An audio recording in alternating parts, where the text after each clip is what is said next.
Assalamualaikum warahmatullahi wabarakatuh. Testing audio 1 2 3. Okey ke?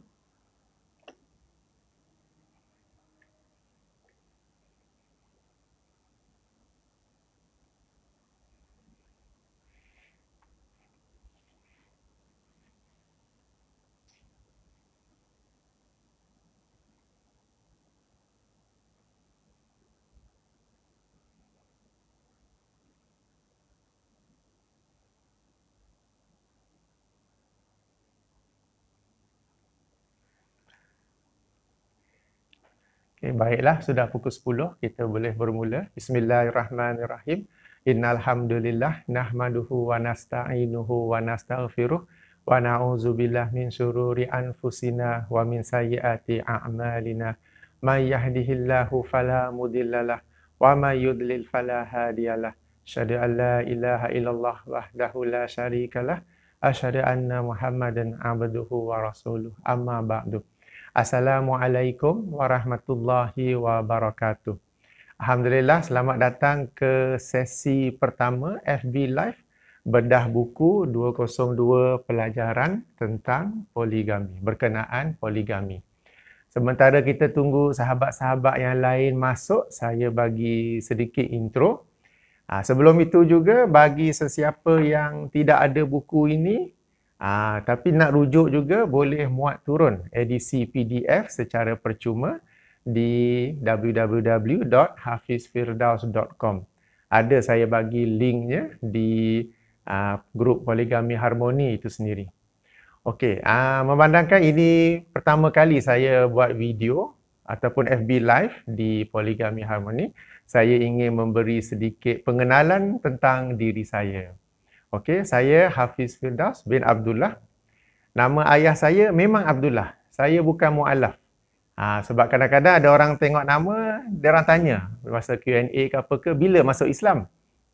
Okey, saya nak kata memang dilahirkan Muslim, alhamdulillah. Nama ayah saya memang Abdullah.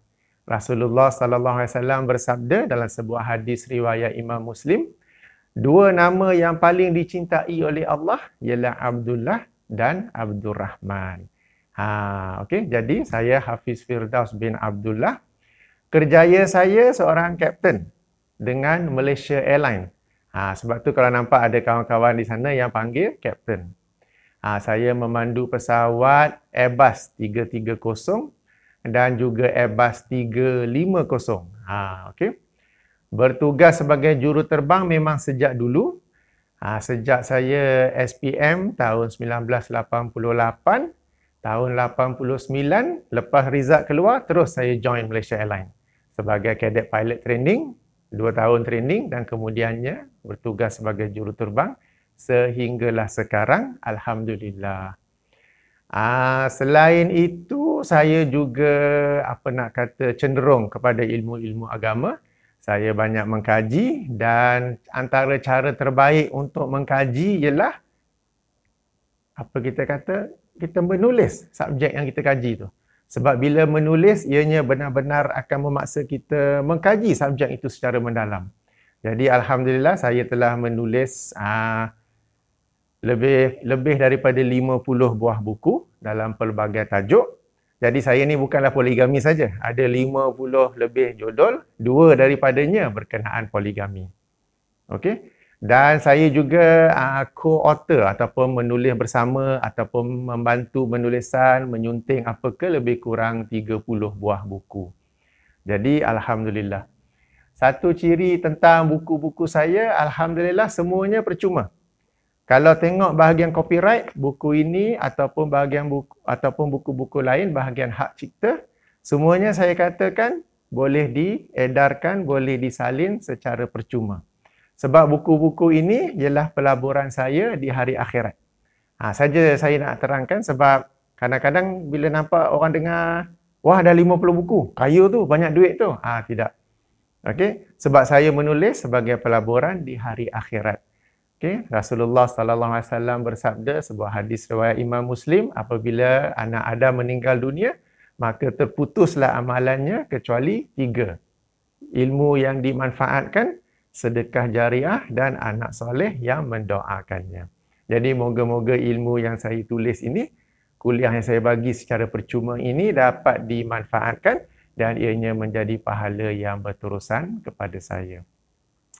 Tentang poligami pula, saya mengamalkan poligami sejak tahun 2012 dan pada tahun itu juga saya mula menulis buku ini dan alhamdulillah jadi buku ini bukan saja teori semata-mata, ianya adalah teori dan praktikal. Praktikal saya apabila berpoligami dan juga melalui perbincangan, perkongsian dengan rakan-rakan lain yang turut berpoligami.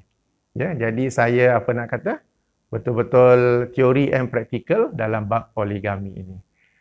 Jadi itulah agaknya secara ringkas tentang saya. Alhamdulillah. Okey, kita masuk kepada mukadimah buku ini. Perhatikan betul-betul tajuknya 202 pelajaran berkenaan poligami. Ianya bukan 202 sebab untuk anda poligami. Ianya bukan 202 suruhan untuk poligami. Jadi jangan salah faham di situ.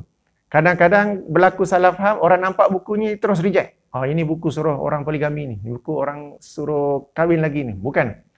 Okey, ianya pelajaran tentang poligami. Kenapa pelajaran?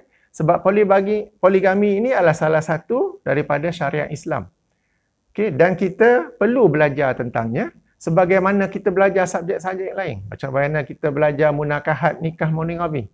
Sebagaimana kita belajar tentang solat, puasa, wuduk dan subjek-subjek lain, subjek ini pun kita perlu belajar walaupun kita tidak poligami. Walaupun kita tidak bermaksud, berniat untuk poligami. Tapi kita kena tahu sebab ianya salah satu daripada syariat Islam. Dan nombor dua, ianya kadang-kadang dalam kita bermasyarakat, kita bersosial, kita jumpa orang yang berpoligami. Bagaimana sikap kita terhadap mereka? Adakah kata, jumpa lelaki berpoligami ke? Gatal. Nafsu terlebih. Terus kritik dia. Kita jumpa isteri pertama yang dimadukan. Kesian kau tak tahu jaga suami ke sampai suami pergi nikah lagi? Jumpa isteri kedua pula. Ini merampas suami orang. Jumpa isteri ketiga pula. Apa panggil? Tak tahan lagi ke? Tak sabar lagi ke? Jumpa isteri keempat pula. Tak tahulah macam-macam gelaran yang masyarakat kita suka bagi. Okey, padahal mereka itu melakukan sesuatu yang halal di dalam syariat Islam. Kenapa pula perlu dikritik secara negatif? Yang perlu dikritik ialah orang-orang yang kita kata melawakkan, menyalahgunakan poligami. Saya bagi satu contoh. Saya yakin hampir semua di sini pernah tengok filem Madu 3 oleh P. Ramlee rahimahullah. Pernah kan? Kalau yang generasi yang sangat-sangat muda tak pernah tengok tu, boleh cuba tengok, boleh cari YouTube, ada agaknya. Filem itu sebagai satu komedi, okey, kita pun ketawa-ketawa apa semua. Tapi dari sudut pelaksanaan poligami, apakah ianya patut diketawa-ketawakan ataupun patut dikritik? Cuba renung, cuba fikir filem itu. Kalau yang belum tengok, sila tengok. Kalau yang dah tengok tapi tak pernah terfikir soalan saya ni, cuba tengok sekali lagi. Adakah ianya sesuatu yang patut kita ketawa-ketawa atau sesuatu yang patut kita kritik? Apakah filem itu memaparkan poligami yang betul ataupun poligami yang salah? Okey? Sebab bila kita kata poligami ni, boleh dikatakan umat Islam ni ada yang satu ekstrim ke kanan, satu ekstrim ke kiri. Satu ekstrim ke kanan, poligami ni macam satu subjek yang ketawa-ketawa. Satu subjek yang kita kata macam nak tunjuk hebat. Jaguh kampung orang panggil. Saya bagi contoh, kalau kita hadir di kuliah-kuliah, majlis-majlis ilmu, ceramah-ceramah di masjid, di surau. Sesi soal jawab katakan, ada 10 soalan. Penceramah jawab 10 soalan dengan baik, dengan lancar. Datang soalan ke-11 berkenaan poligami, terus menjadi happy, ketawa-ketawa. Hadirin pun ketawa-ketawa. Kaum ibu, para muslimat di ruang muslimat senyap saja. Tapi yang lelaki happy. Kenapa happy sangat? Kenapa bila orang tanya soalan berkenaan poligami terus menjadi ketawa, terus menjadi ceria? Padahal jika seseorang itu mengetahui betapa besarnya tanggungjawab dan amanah dalam bab poligami, nescaya dia tak akan ketawa. Dia akan take it seriously sebagaimana topik-topik yang lain. Ya, saya kadang-kadang hairan. Kenapa bila tanya poligami, mesti nak ketawa, mesti nak happy. Bila sesi soal jawab, kadang sekarang ni mungkin tak ada di ceramah kerana COVID-19, kita boleh tengok dari YouTube ke apa ke, sesi soal jawab, soalan-soalan semua okey. Sampai soalan poligami, happy. Yang para hadirin lelaki pun ketawa-ketawa, ceria-ceria. Apa yang ketawa sangat tu? Apa yang happy sangat tu? Ya, mesti yang tu semuanya monogami tu terfikir-fikir betapa indahnya poligami. Ya, padahal jika mereka mengetahui betapa besarnya tanggungjawab, betapa besarnya amanah, betapa banyaknya soalan yang Allah akan tanya di akhirat kelak, nescaya dia tak akan ketawa begitu. Okay, itu satu ekstrim. Happy, macam saya pun tak faham sangat. Kemudian kita ada satu ekstrim yang lain. Poligami ni semuanya negatif. Semuanya buruk. Kalau buat, apa nak kata, movie ke, apa ke, semuanya tentang yang buruk. Kalau tulis novel ke apa ke, buruk. Kalau bercakap ke apa ke, buruk. Poligami ni patut ditentang, patut ditolak. Jadi ada dua ekstrim di situ.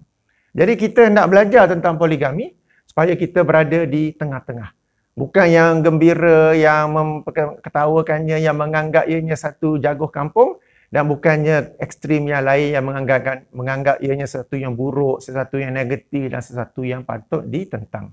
Kalau poligami ini dilaksanakan secara baik oleh suami dan isteri-isteri. Ingat, dan isteri-isteri. Nescaya ianya akan menjadi sesuatu yang mulia, satu keindahan dalam syariat Islam. Namun jika poligami dilaksanakan secara salah, itulah yang mengakibatkan nama buruk kepada poligami. Jadi ini sebagai mukadimahnya, kenapa saya tulis buku ini dan kenapa saya hendak bedah buku ini. Ya, sekarang ini orang kata sedang panas topik vaksin dengan anti vaksin, topik konspirasi, topik dajjal, macam-macam apa semua. Tiba-tiba nak bincang poligami pula. Okey, tak apa. Topik yang itu tu banyak ahli-ahlinya sedah pun membicarakannya, sedah pun menerangkannya.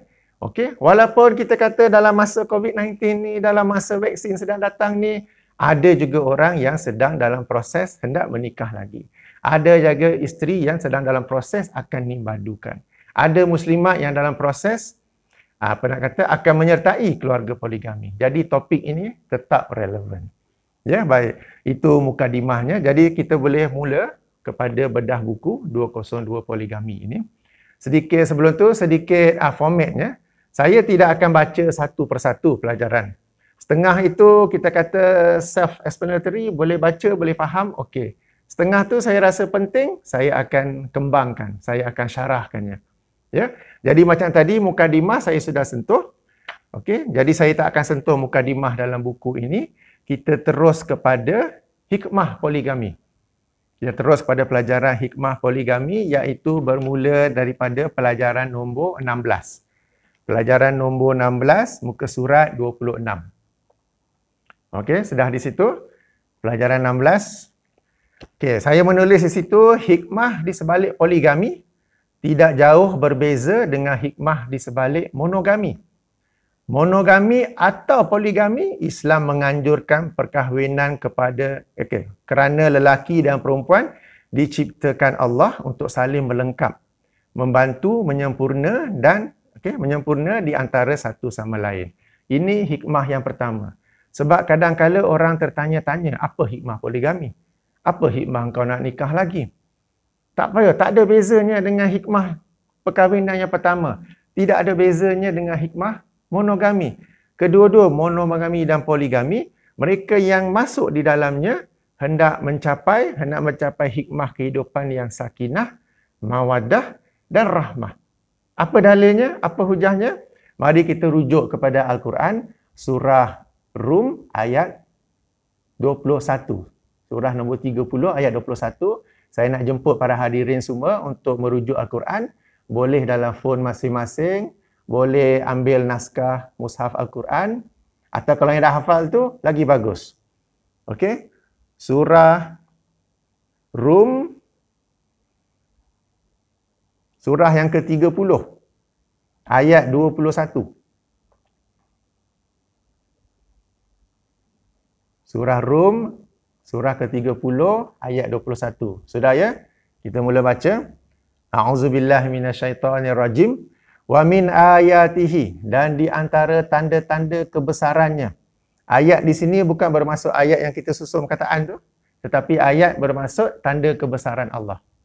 Wa min ayatihi, dan di antara tanda-tanda kebesaran Allah, an khalaqalakum, bahwasanya Allah menciptakan bagi kalian min anfusikum, daripada diri-diri kalian, azwajan litaskunu ilaiha, isteri-isteri yang dengannya kamu bertenang, bersenang-senang kepadanya, dengannya. Wa ja'ala bainakum, dan dijadikan di antara kalian mawaddah, cinta, wa rahmah, kasih sayang. Inna fi zalika, sesungguhnya pada yang sedemikian itu, sekejap hilang pula ayat dia. Sesungguhnya pada yang sedemikian itu, la ayatil liqaumi yatafakkarun, adalah satu tanda kebesaran bagi kaum yang mahu berfikir. Okey, ayat ini saya yakin semua familiar kan, semua kenal kan? Dulu-dulu bila dapat kad jemputan kahwin, 90% chance mesti ada ayat ni kat situ. Sekarang ni pun kalau jumpa dapat jemputan kahwin melalui e-invitation, mesti ada ayat ni. Betul tak? Saya nak tanya, berapa ramai di antara para hadirin semua, bila baca ayat ni, perasan tak? Allah sebut isteri-isteri secara plural, bukannya singular. Cuba tengok balik. Wa min ayatihi, dan di antara tanda-tanda kebesarannya, an khalaqalakum, bahwasanya Allah menciptakan bagi kalian, min anfusikum, daripada diri-diri kalian, azwajan, isteri-isteri, bukannya isteri. Allah tidak sebut singular, Allah tidak gunakan mufrad, tapi Allah gunakan jamak, iaitu plural. Kenapa sedemikian? Ya, kalau sebenarnya, kalau kita rujuk semua ayat-ayat Quran yang bicara tentang isteri secara umum, akan didapati ianya secara plural, bukan secara singular. Okey? Sebab saya ni bila saya kadang-kadang membaca hujah-hujah golongan yang anti poligami, golongan-golongan yang menolak poligami, mereka selalu berkata memang Al-Quran itu menghalalkan poligami melalui ayat ketiga surah An-Nisa. Tetapi mesej keseluruhan Al-Quran, roh keseluruhan Al-Quran, objektif keseluruhan Al-Quran ialah monogami, bukannya poligami. Poligami itu sekadar dibolehkan, tapi bukanlah sesuatu yang diraikan oleh Al-Quran. Ya, itu hujah yang biasa saya dengar. Saya pula fikir-fikir, betul ke tu? Sebabnya kalau saya baca Al-Quran, bila bicara isteri secara umum, hampir semuanya, setahu saya semuanya gunakan plural kepada isteri. Isteri-isteri. Berarti ayat-ayat tersebut merangkumi yang monogami dan juga yang poligami.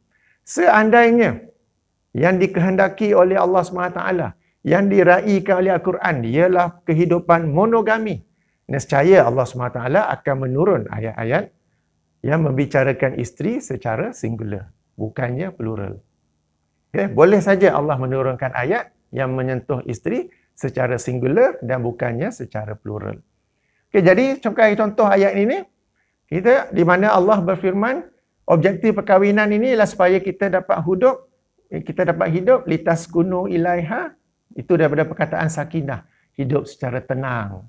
Okey. Wa ja'ala bainakum mawaddah. Mawaddah itu cinta. Wa rahmah. Mawaddah dengan rahmah tu kalau tengok terjemahan macam nak sama kan? Mawaddah tu cinta, rahmah tu kehidupan yang penuh kasih sayang, di mana dengan kehidupan penuh rahmat itu wujudnya suasana saling sefahaman, saling kerjasama, saling memaafkan, saling bertoleransi di antara suami dan isteri sehingga terasa penuh rahmah dalam kehidupan tersebut. Dan ini berlaku kepada monogami dan poligami. Jadi itulah saya kata di sini bagi pelajaran nombor 16. Objektif ataupun hikmah poligami, monogami sama je. Jangan dibeza-bezakan. Sama saja. Sebab sebagaimana ayat ini. Okey, kita tahu objektif hikmah nak nikah ialah sakinah, mawaddah, rahmah. Dan ini berlaku baik untuk monogami dan juga untuk poligami. Ianya bukan monogami sahaja. Ya. Baik, lengkap ke? Faham ke di situ bagi pelajaran nombor 16? Ya. Berdasarkan ayat ini juga, ayat nombor 21 surah Ar-Rum ini, saya ingin mengajak para suami sekalian yang dalam perancangan untuk menikah lagi, dalam perancangan untuk berpoligami, sama-sama renung ayat ini dan fikir secara objektif. Dalam rangka saya nak nikah lagi ni, agak-agaknya dalam suasana kehidupan baru yang poligami itu, mampukah saya mencapai sakinah, mawadah dan rahmah? Kalau daripada awal lagi tu macam dah jadi perang dunia keempat ke, macam mana ke, apa ke, macam susah saja ni. Jadi fikir-fikir di situ. Sebab objektif hikmah perkahwinan ni, monogami atau poligami, ialah untuk mencapai sakinah, mawadah dan rahmah. Sekarang ni hidup monogami dah sakinah, mawadah, rahmah. You nak buka cawangan kedua, nak nikah lagi. Bolehkah lagi dalam kehidupan kedua itu sama-sama ada sakinah, mawadah, rahmah? Sama-sama fikirkan dalam perancangan untuk berpoligami itu. Baik, kita beralih ke pelajaran nombor 17. Setakat ni okey ke? Saya laju sangat ke? InsyaAllah okey ya? Okey, yang ini FB Live ini nanti ada rakaman. Boleh tengok sekali lagi bagi yang suka nak tengok sekali lagi. Pelajaran nombor 17, saya menerangkan tentang hikmah-hikmah poligami yang kemudiannya secara tak sedar menjadi syarat poligami. Sehingga apabila syarat itu tidak dipenuhi, menjadi sebab anda dilarang daripada berpoligami. Maksud saya sebelum ini orang biasa kata hikmah poligami ialah untuk membela muslimat yang sudah lanjut umur tapi belum berkahwin. Untuk membela ibu-ibu tunggal, untuk membela janda, untuk kemaslahatan pasangan suami isteri yang belum ada anak, ataupun kerana perang, ramai lelaki yang gugur syahid ataupun gugur dalam peperangan, banyak wanita yang tertinggal, maka hikmah poligami di situ. Ataupun hikmah poligami kerana penduduk dunia, penduduk Malaysia, wanita lebih ramai daripada lelaki. Macam-macam hikmah. Macam-macam sebab. Mungkin betul, tak apa. Tapi apa yang berlaku, yang saya nak sentuh dalam pelajaran nombor 17 ini, kita nak sebut hikmah-hikmah itu adalah daripada pemikiran kita sendiri. Allah dan Rasulnya, Al-Quran dan hadis Nabi SAW tidak pernah menerangkan hikmah-hikmah tersebut. Hikmah yang ada macam yang kita kupas pelajaran sebelum ni, berdasarkan ayat 21 surah Rum. Hikmah-hikmah ini, kemudian saya kata, beransur-ansur menjadi syarat pula. Maknanya orang lelaki itu nak nikah lagi. Lalu orang bertanya, isteri kamu sekarang okey je, kenapa nak nikah lagi? Anak ada tu, kenapa nak nikah lagi? Isteri suami itu nak nikah dengan dara. Dipersoalkan lagi, kenapa tak nikah dengan janda? Kenapa tak nikah dengan ibu tunggal? Ataupun saya kata, saya bagi contoh semalam, saya baca ada perbincangan dalam grup poligami harmoni sendiri, dari bahagian komen. Ada seorang muslimat itu, dia berkata, kalau nak poligami itu, mestilah ada sebab kalau isteri sedia ada sakit. Maknanya, kalau seorang suami, isteri sedia ada sekarang ini sakit, dia ada alasan untuk nikah isteri kedua. Ataupun, kalau isteri sedia ada sekarang ini sihat, dia ada alasan untuk nikah kalau isteri keduanya itu sakit. Jadi dia nak tolong yang sakit itu. Kalau isteri pertama, isteri sedia ada sekarang ini sihat, baik, elok saja. Tak ada sebab kamu nak pergi nikah yang lain. Sekarang ni saya nak tanya, yang datang syarat tu daripada mana? Sejak bila kita, ataupun sejak bila ke, bagaimana ke, dari mana datang syarat-syarat tu? Ini syarat-syarat yang kita buat sendiri. Syarat kita nak kata, okey, pasangan itu tidak ada anak. Okey, baru dia boleh nikah lagi. Pasangan tu ada anak, 3-4 orang, comel-comel, elok-elok. Dah okey dah tu, kamu tak ada alasan nak nikah lagi. Siapa yang bagi syarat tu? Kita yang buat sendiri kan. Dan tanpa kita sedar, syarat itu akhirnya menjadikan, kita kata, macam mengharamkan sesuatu yang halal. Sebab Allah SWT menghalalkan poligami tanpa meletakkan syarat-syarat itu. Kita meletakkan syarat-syarat itu, sampai akhirnya bila orang tu tak penuhi syarat tu, kita kata no, no, no, no. No reason for you to get married again. Kita mengharamkan poligami kepada dia. Dan ini adalah satu kesalahan sebenarnya. Mari kita rujuk surah Al-A'raf. Mari kita rujuk Al-Quran, surah ke-7, ayat 32.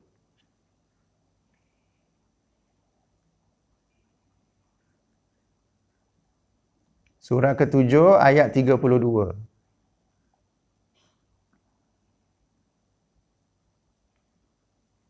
Sudah jumpa?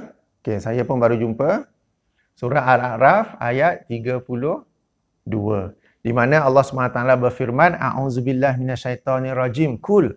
Katakanlah, sebarkanlah kepada orang ramai. Sebarkan kepada umat Islam. Man harrama zinatallah. Siapakah yang mengharamkan perhiasan Allah? Allati akhraja li'ibadihi. Yang dikeluarkan, yang diberikan kepada para hambanya. Wa tayyibat. Dan perkara-perkara yang baik. Siapa yang pergi haramkannya? Minal rizq, daripada rezeki. Ini Allah tanya bukan sebab Allah tak tahu. Ini Allah tanya dalam bentuk mengingkari. Ini siapa yang pandai-pandai nak mengharamkan apa yang Allah keluarkan daripada perhiasan dunia ini ataupun daripada perkara-perkara yang baik daripada rezekinya. Siapa yang pergi mengharamkan itu? Ya, dan bila sebut perhiasan di sini dalam sebuah hadis riwayat Imam Muslim dalam kitab sahihnya, Rasulullah SAW bersabda yang bermaksud dunia adalah perhiasan dan sebaik-baik perhiasan di dunia adalah wanita yang soleh. Ini salah satu perhiasan. Jadi bila kita dok buat syarat-syarat macam ni, isteri sakit baru boleh nikah yang lain. Siapa bagi syarat tu? Apakah kamu mengharamkan benda yang halal? Sebab Allah dan Rasulnya tak pernah letak syarat macam tu. Kamu nak nikah lagi, kena nikah dengan yang janda. Siapa bagi syarat tu? Allah dan Rasulnya tak pernah bagi syarat tu. Nanti akan kata, kalau ikut sunnah, Rasulullah menikah dengan janda. Ini satu fakta yang kita kena semak semula. Betul, Rasulullah SAW berpoligami dengan janda. Tapi kena tahu, janda pada zaman Rasulullah dulu, semuanya muda-muda. Sebab budaya masyarakat Arab ketika itu, mereka menikah. Maknanya gadis-gadis itu menikah pada umur yang awal. Belasan tahun sudah menikah. Dan bila suami mereka gugur ataupun gugur syahid ataupun meninggal dunia, mereka pada saat itu masih pada umur muda. Hafsah contohnya, anak Umar bin Al-Khattab radhiyallahu anhu. Apabila suaminya gugur dan dinikahi oleh Rasulullah, dia janda. Tapi umurnya 19. Dalam satu riwayat lagi umurnya 21. Okey, janda tapi sangat muda. Okey, dalam buku Sebarkan Kebenaranmu, saya telah senaraikan semua isteri-isteri Rasulullah sallallahu alaihi wasallam dan saya telah letak umur mereka bila Rasulullah menikahi mereka. Benar bahawa Rasulullah menikahi janda, tetapi janda pada zaman Rasulullah muda-muda semuanya. Okey, tapi bila Rasulullah menikahi janda dalam rangka berpoligami, baginda tidak pernah dalam hadis yang sahih maupun yang dhaif menyuruh sahabat-sahabat yang lain, nak nikah poligami, cari yang janda. Tak ada syarat macam tu. Kita yang buat-buat sebenarnya. Kalau orang tu nak nikah yang dara ke apa, kita kata tak boleh. Kita mengharamkan sesuatu yang halal. Jadi berhati-hati di situ. Ya, kita nak bicara hikmah-hikmah poligami, silakan. Tapi jangan hikmah itu sampai menjadi syarat poligami. Syarat poligami yang Allah SWT sebut ialah kemampuan untuk berlaku adil. Dan juga ciri-ciri yang lain yang basic pada seorang suami. Kemampuan memberi nafkah, kemampuan memimpin keluarga, kemampuan untuk mendidik dari sudut agama. Yang itu kita semua faham. Dan syarat adil. Ya, tidak ada syarat kena apa nak kata, isteri sakit baru boleh nikah lagi. Ya, bukan begitu syaratnya. Bila sebut syarat-syarat ini, saya ada mendengar satu rakaman YouTube ustaz dari negara jiran Indonesia yang membuat perumpamaan poligami ini umpama pintu kecemasan kapal terbang. Ianya hanya dibuka bila kecemasan. Only to be open in emergency.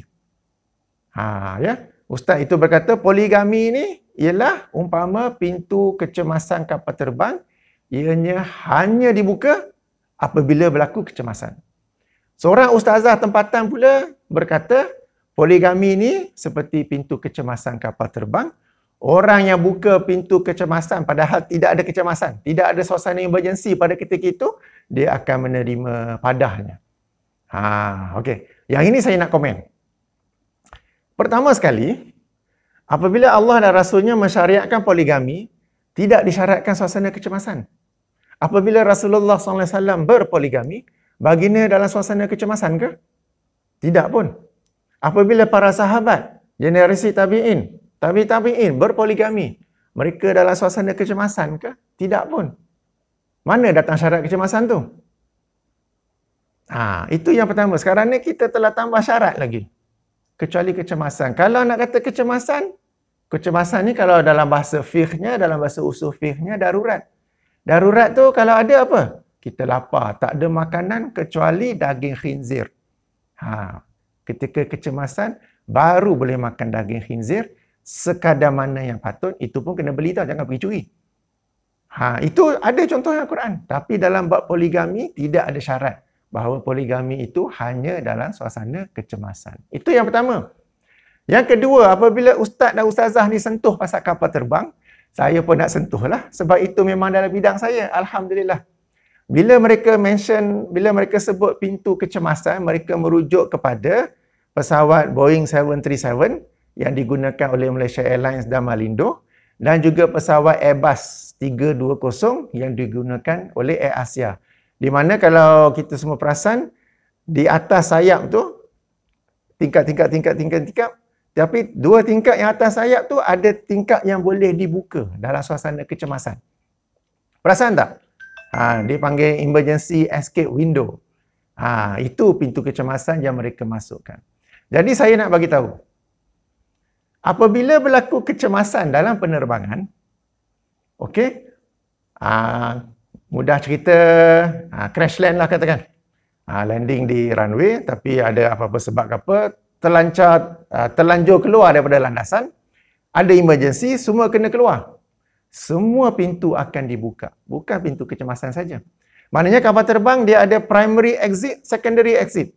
Primary exit, pintu besar-besar tu, 2 di depan, 2 di belakang. Selalu kita masuk pintu, kita panggil door one left. Bila kita masuk pintu tu, nampak tak belakang tu ada satu lagi pintu. Betul-betul bertentangan dengannya. Okey. Belakang kapal terbang ada lagi 2 pintu. Kiri dan kanan. Pintu ini saiznya besar. Okey, saiz normal, saiz besar. Dan dalam suasana kecemasan, apabila dia buka, akan ada gelongsor yang terbuka menggunakan udara, air pressure, kita panggil slide. Di mana kalau emergency kita turun, kita boleh slide. Maknanya laju. Ini primary exit. Semua 4 dibuka. Kemudian ada secondary exit, iaitu yang kecil-kecil dekat sayap kapal terbang tu.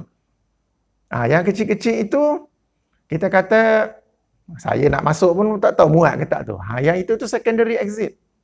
Okay, bila emergency, kita keluar 4 exit. Bukan yang itu saja. Okay, yang itu pertama. Yang keduanya, yang ada tingkat kecil-kecil, pintu kecemasan tu, hanyalah kapal terbang kecil-kecil. Seperti Boeing 737 dan Airbus 320. Apabila guna kapal terbang yang besar, seperti kalau yang pergi umrah haji, Airbus 330 ataupun Airbus 380, dia tak ada pintu kecemasan. Semuanya pintu yang besar-besar. Jadi orang yang bagi perumpamaan pintu kecemasan ni, dia punya knowledge tu sangat narrow. Pemikiran dia sangat sempit. Dia boleh fikir yang itu je. Padahal dalam kapal terbang ada pintu-pintu yang lain. Dan bukan semua kapal terbang ada pintu kecemasan. Kapal terbang lain dia tak ada pintu yang kecil-kecil tu. Dia ada pintu yang biasa di mana dalam kecemasan semuanya dibuka. Ya. Dan kemudiannya bila dikatakan siapa buka pintu kecemasan, padahal tak cemas, akan terima padahnya. Okey, sebenarnya kalau penumpang buka mana-mana pintu sekalipun, dia akan terima padahnya sebab it is against the law for the passenger to operate the door unless in emergency. Jadi kita kata nak bagi contoh tu, bagilah contoh bijak-bijak. Okey, jangan bagi contoh yang hanya menggambarkan kesempitan pemikiran sendiri. Ya, jangan bagi contoh yang kita kata menyempitkan apa yang Allah dan Rasulnya luaskan. Ya. Okey. Setakat ini untuk pelajaran nombor 17. Okey? Jadi ringkasnya, kalau kita nak bincang hikmah poligami, silakan, tapi jangan jadikan ianya syarat untuk orang berpoligami. Jangan, sebab bila kita jadikan ianya syarat, kita menambah apa yang tidak disyariatkan oleh Allah dan Rasulnya. Okey? Bahaya di situ. Bahaya di situ. Kita masuk pelajaran nombor 18. Okey, pelajaran nombor 18 saya menulis poligami apabila dipraktikkan dengan betul oleh suami dan isteri-isteri akan menjadi faktor yang menarik mereka ke arah syurga. Pada waktu yang sama, poligami apabila dipraktikkan dengan salah oleh suami dan isteri-isteri akan menjadi faktor yang menolak mereka ke neraka. Pelajaran nombor 18 ni menimbulkan soalan di kalangan para muslimat, di kalangan para isteri. Lazimnya soalannya apa? Poligami ni suami yang sibuk nak nikah lagi. Syurga atau neraka dialah, apa kaitan dengan kami? Apa kaitan dengan isteri-isteri? Maknanya kalau suami itu mempraktikkan poligami dengan betul, dengan adil, dia masuk syurga insya-Allah. Tapi kalau suami itu mempraktikkan poligami secara salah, secara zalim, dialah yang masuk neraka. Apa kaitan dengan isteri-isteri pula? Kenapa saya masuk isteri-isteri pula? Okey. Mari kita rujuk surah Al-Maidah. Surah Al-Maidah ayat kedua. Untuk mengetahui benda ni dengan lebih lanjut, surah Al-Maidah ayat kedua. Ayat ni mesti semua orang pernah dengar, tak apa, kita ulang kaji. Okay, towards the end. Okay, di mana Allah SWT berfirman, a'udzubillahi minasyaitonirrajim, wa ta'awanu, dan saling bertolong-tolonglah, alal birri wat taqwa, atas kebaikan dan takwa. Wala ta'awanu, dan janganlah kalian saling tolong-menolong, alal ismi wal udwan, atas perkara dosa dan yang melampaui batas ataupun kesalahan. Wattaqullah, bertakwalah kepada Allah. Innallaha syadidul iqab, sesungguhnya Allah maha syadid, kita panggil maha tegas, maha berat azab siksanya bagi sesiapa yang melanggar. Nampak tak di sini, ta'awanu, saling tolong menolong. Saya nak bagi contoh. Jika isteri menolong suami untuk sesuatu yang disuruh oleh agama, isteri dapat pahala atau tidak? Sebagai contoh, sekejap lagi waktu Zuhur akan masuk. Lebih kurang 1.25, 1.28. Satu suku, isteri sudah ingatkan suaminya. Bang, kejap lagi nak azan Zuhur ni, boleh siap-siap pergi surau. Okey, pergi awal, dapat pahala saf pertama. Okey, bawa emas, jangan lupa bawa sejadah dan pastikan 1 meter SOP sekarang. Jangan lewat bang. Isteri dapat pahala atau tidak? Dapat kan? Sebab dia tolong-menolong dalam birri wa taqwa. Contoh lain, esok Isnin. Nabi SAW ditanya tentang puasa hari Isnin. Baginda berjawab, aku puasa sebab itulah hari aku dilahirkan dan itulah hari aku diutuskan. Satu riwayat lain, itulah hari Al-Quran diturunkan. Hadis riwayat Imam Muslim. Isteri awal-awal mengingatkan, bang, besok Isnin, jom kita sama-sama puasa sunat hari Isnin. Isteri dapat pahala atau tidak? Dapat. Sebab dia mengajak tolong-menolong suami dalam perkara yang birri wa taqwa. Kemudian isteri menyediakan makanan sahur. Dapat pahala tak? Dapat. Sebab dia tolong-menolong dalam perkara yang disuruh oleh agama. Kemudian isteri menyediakan juadah berbuka puasa. Dapat pahala. Dapat pahala kedua lagi pula. Sebab Nabi SAW bersabda, orang yang menyediakan juadah berbuka, maka dia mendapat pahala sebagaimana pahala orang yang berpuasa itu. Okey, hadis ini ada perbincangan darjatnya. Okey, kita kata diriwayatkan. Jadi dapat double pahala itu. Sebab isteri tolong menolong dalam perkara kebajikan dan takwa. Atau isteri tolong mengingatkan suami dalam perkara yang dilarang oleh syariat. Dapat pahala atau tidak? Dapat juga. Sebagai contoh, semalam KWSP mengumumkan dividen. Akaun konvensional 5.2%, akaun syariah 4.9%. Isteri mengingatkan suami, bang, abang punya KWSP itu konvensional ke syariah? Kalau konvensional pergi tukar syariah. Tak apa, 4.9% pun tak apa. Asalkan harta tu halal dan diberkati. Isteri dapat pahala atau tidak? Dapat. Sebab dia tolong-menolong suami dalam perkara kebajikan dan takwa. Saya bagi contoh lain pula. Dalam perkara yang dilarang oleh agama. Contoh. Contoh. Suami nak pergi nak pergi berjudi di Genting. Sekarang MCO Genting tutup. Mungkin tak lama lagi Genting buka. Suami nak pergi berjudi. Ni abang nak pergi main kat Genting ni. Bang, saya pun ada ekstra RM500 ni. Pergi bang, moga-moga dapat keuntungan judi tu bawa balik RM1,000. Isteri dapat dosa atau tidak? Sebab dia tolong-menolong dalam perkara dosa. Suami nak pergi main kasino, berjudi. Patut larang tapi dia galakkan pula. Sama-sama dapat dosa. Okey. Contoh kedua. Suami nak pergi pub malam hari, nak pergi minum arak. Isteri pula, bang, jangan drive. Nanti nak balik mabuk. Pergi naik Grab, balik naik Grab, bang. Jangan drive. Okey. Sekarang ni suami nak buat salah, tapi isteri turut tolong-menolong. Ini contoh ekstrim lah ya. Turut tolong-menolong. Dapat pahala ataupun dosa? Dapat dosa juga kan. Jadi, bila suami buat sesuatu yang disuruh oleh agama, dan isteri menolongnya, menyokongnya, membantunya, akan dapat pahala berdasarkan surah Al-Maidah ayat kedua tadi. Apabila suami buat benda yang salah, isteri pun turut menolong, menyokong, memudahkan, mendapat dosa juga berdasarkan ayat kedua surah Al-Maidah. Okey, sekarang kita masuk, tadi contoh-contoh, sekarang kita masuk dalam kes poligami. Poligami, suruhan kepada suami ialah bersikap adil. Kalau isteri membantu suami bersikap adil, isteri dapat pahala atau tidak? Dapat. Kalau suami tidak berlaku adil, isteri pun sokong dia tak berlaku adil, isteri dapat dosa atau tidak? Dapat. Jadi dalam bab poligami ni, jangan ingat adil tu hanya tanggungjawab suami. Memang tanggungjawab suami, tetapi isteri-isteri ada peranan untuk membantu suami dalam keadilan tersebut. Sebagai contoh, si Fulan ni ada 2 isteri. Isteri yang satu ni dia bergilir 6 hari, isteri yang kedua dia bergilir sehari. Isteri ni rasa, bang, tak adil ni bang, mana boleh. Saya 4 hari, yang kedua 3 hari dah. Bulan depan, saya 3 hari, yang tu 4 hari. Supaya abang berlaku adil. Isteri mendapat pahala sebab dia membantu suami berlaku adil. Suami membelikan hadiah kepada salah seorang isteri. Isteri lain pula tanya, bang, yang isteri lagi dapat hadiah juga tak ni? Saya nak abang berlaku adil ni, saya bergembira dengan hadiah ni. Tapi kalau abang bagi itu, saya tambah gembira sebab abang berlaku adil. Okey, di situ nampak ya. Kalau suami berlaku tak adil, isteri pun tolong berlaku tak adil juga.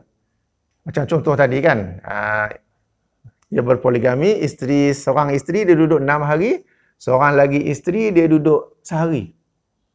Isteri ni kata, memang abang duduk sini 6 hari. Yang itu tu tak payah, kau biar dia sehari. Tak pergi langsung pun tak apa. Dia tu bla bla bla bla bla bla. Dia membantu suami berlaku tidak adil. Maka dia mendapat dosa.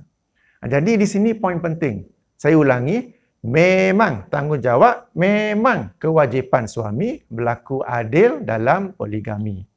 Akan tetapi apabila keadilan itu dibantu oleh isteri-isteri, maka isteri-isteri juga mendapat pahala kerana membantu suami dalam perkara al-birri wa taqwa, kebajikan dan takwa. Ya, perhatikan ya.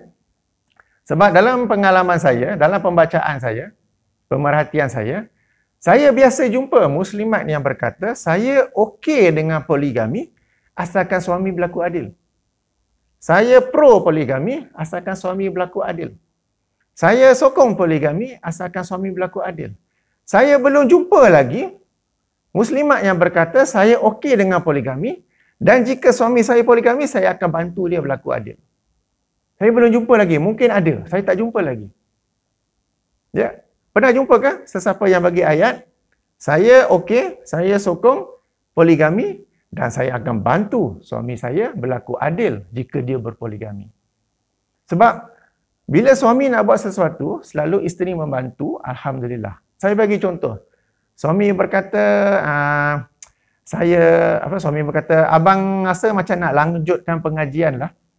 Untuk sebelum ni ada degree, ada master, sekarang nak buat PhD pula. Isteri kata, boleh bang, saya akan bantu di mana boleh. Kan? Okay. Suami kata, besok ni saya ada presentation lah, penting lah, nak kena buat PowerPoint lah, gitu, gini. Tak apa bang, abang buat preparation, duduk sama-sama dalam bilik, saya tak kacau, tak bising-bising apa. Isteri memberi sokongan. Tapi kenapa? Bila suami hendak poligami, tak ada pula dengar isteri, okey bang, saya akan bantu di mana boleh. Ya, saya tahu memanglah susah, memang tak logik. Tapi kehidupan kita ini, daripada kita nak biarkan suami itu seorang-seorang ke, ataupun kita nak meraih pahala daripada Allah, dalam rangka kita membantu sesuatu yang disyariatkan kepada suami, iaitu berlaku adil.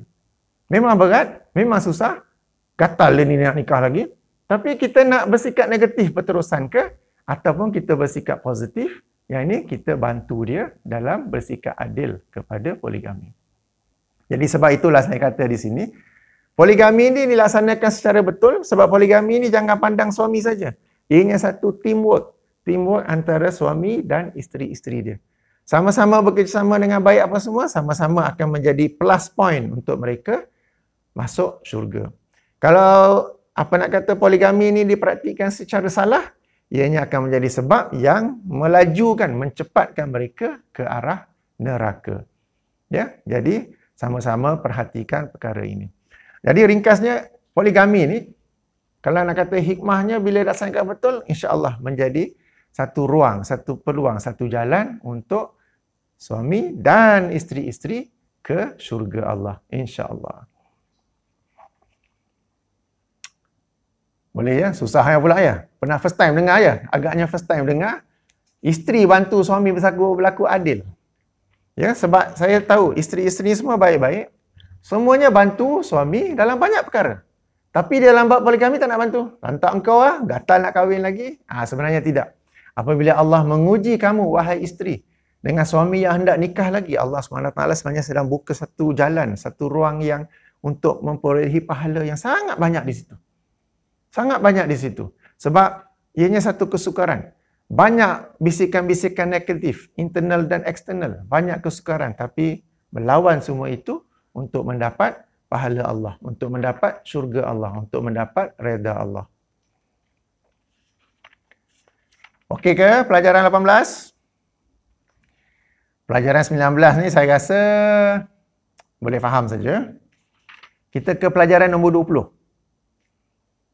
Pelajaran nombor 20.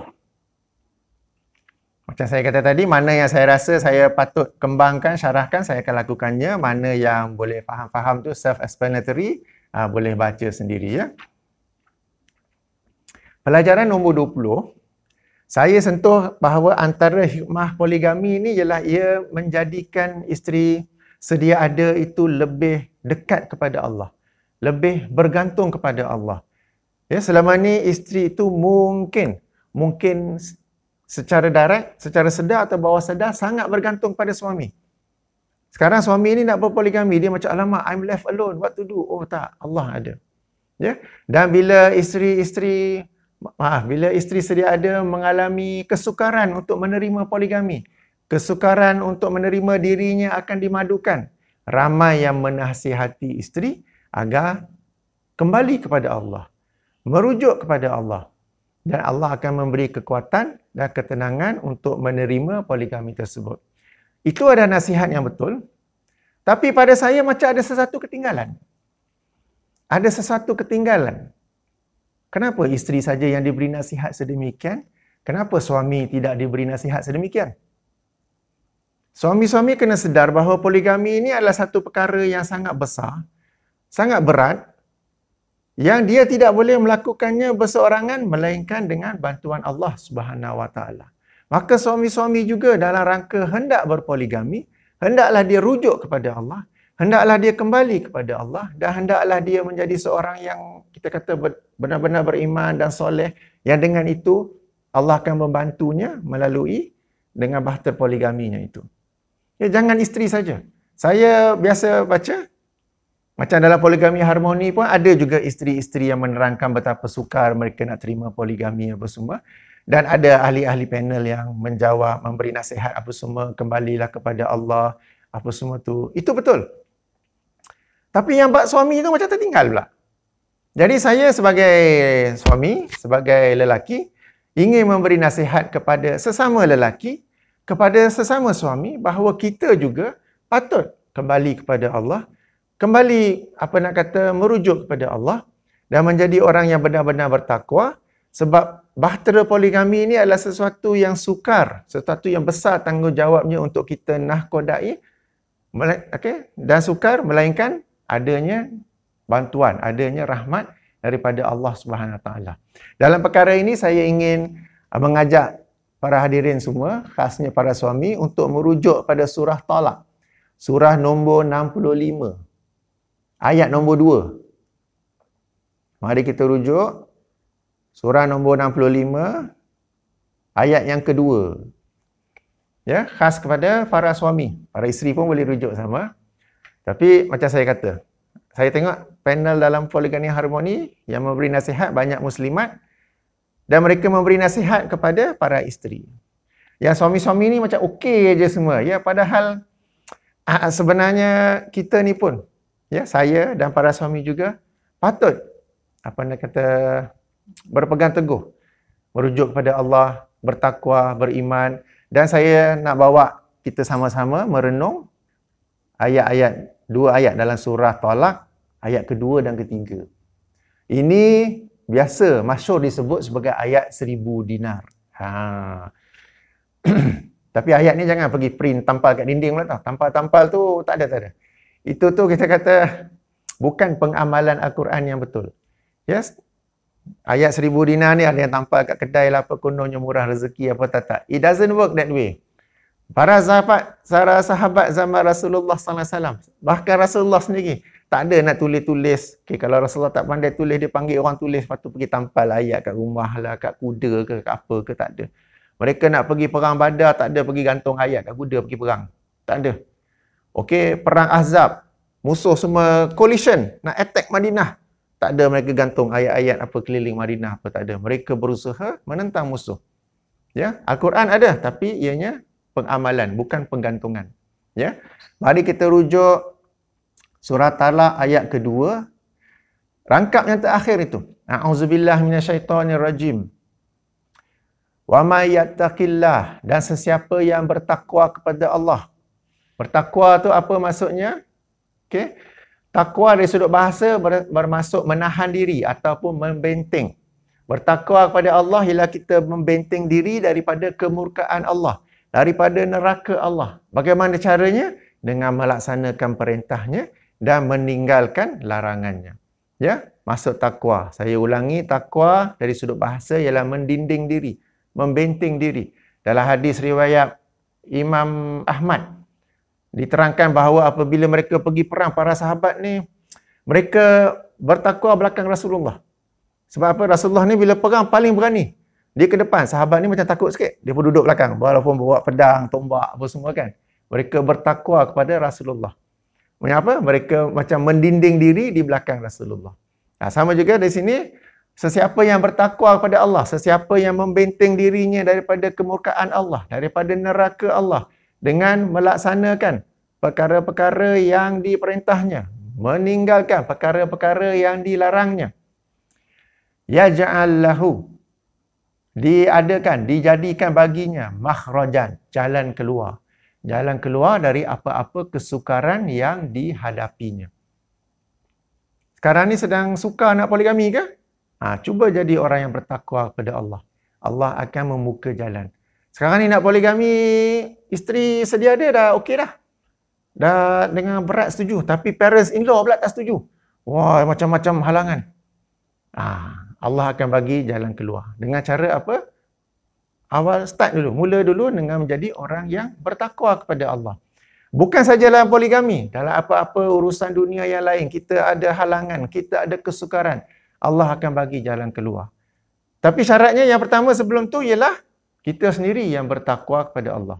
Dan bertakwa kepada Allah ni ikhlas dan sentiasa.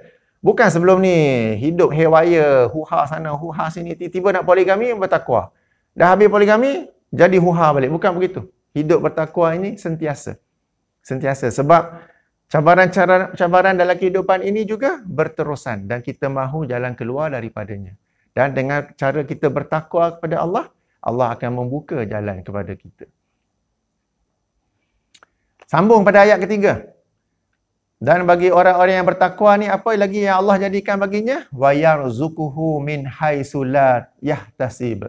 Dan Allah membuka, Allah memberi, Allah merezekikannya daripada jalan-jalan yang tidak disangkanya. Bila faham ya konsep rezeki? Bila dikatakan Allah melapangkan rezeki, Allah merezekikan, bukan dalam saving account tiba-tiba berbum. 100,000. Sebelum ni baki 100 je tinggal. Tiba-tiba 1,000. Tak. Bila rezeki tu tak semestinya dengan duit. Kadang-kadang Allah merezekikan dengan kesihatan yang baik. Kadang-kadang Allah merezekikan dengan hati yang tenang. Kadang-kadang Allah merezekikan dengan ilmu. Kadang-kadang Allah merezekikan dengan isteri yang soleh. Dan kadang-kadang Allah merezekikan dengan tambahan isteri. Allah juga boleh merezekikan dengan anak-anak yang baik. Setengah orang anak banyak tapi hantu 5 macam. Okey. Jadi rezeki ni kita kena luaskan konsep. Jangan fikir duit saja. Kadang-kadang Allah Subhanahu Wa Taala tidak merezekikan seseorang dengan duit yang lebih, tapi Allah merezekikannya dengan kesihatan yang baik. Kadang-kadang Allah tidak merezekikan seseorang itu dengan harta yang banyak, tapi Allah merezekikannya dengan hati yang qanaah, yang merasa cukup. Dia happy je. Orang yang duit banyak ni tak happy-happy. Sebab apa? Aku nak Lamborghini, aku dapat Porsche. Aku nak Lamborghini sebenarnya. Dah beli Lamborghini pula stuck dekat speed bump. Sebab speed bump tu tinggi, Lamborghini tu rendah. Oh, masalah, problem. Orang yang pakai MyV happy saja. Ini sebagai contoh. Jadi rezeki ni luas konsepnya.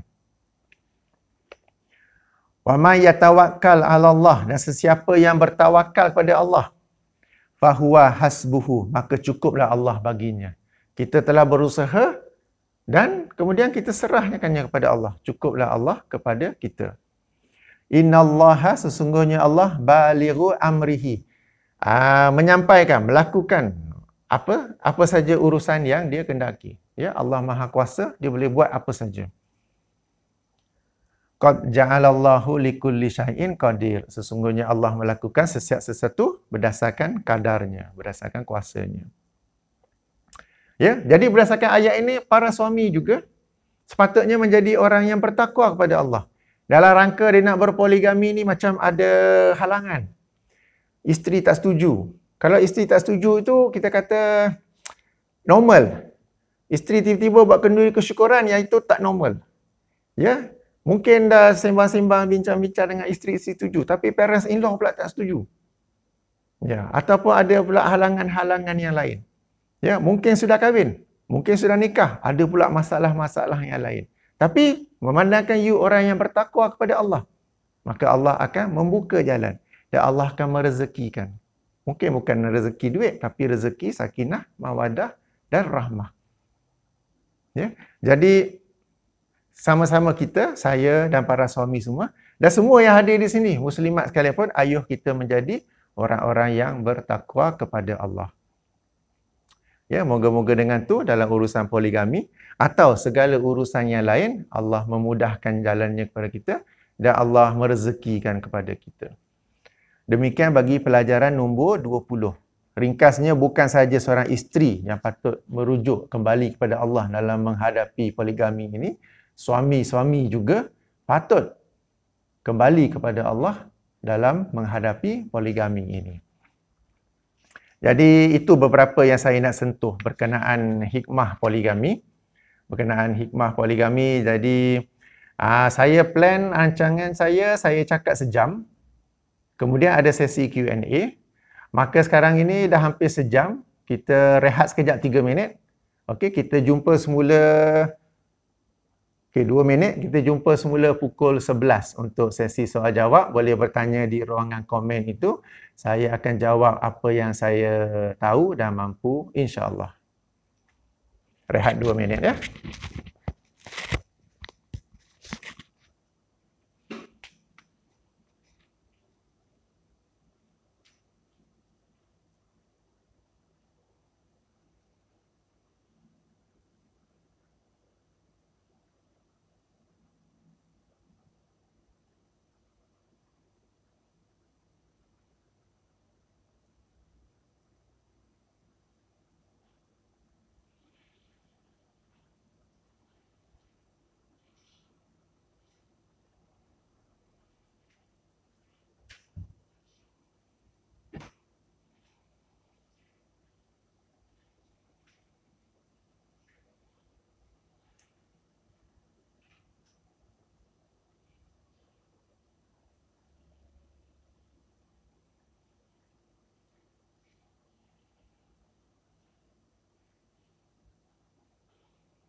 Assalamualaikum warahmatullahi wabarakatuh.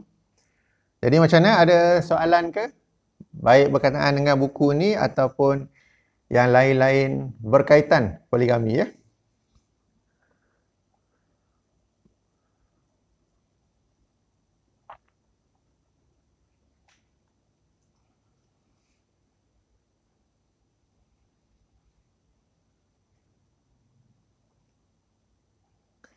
Okey, ada soalan di sini. Bagaimana nak menghadapi suami-suami yang ego? Tak nak belajar ikut kepala sendiri dalam menentukan giliran hari atau sebagainya. Seolah-olah mereka ini tidak takut kepada Allah.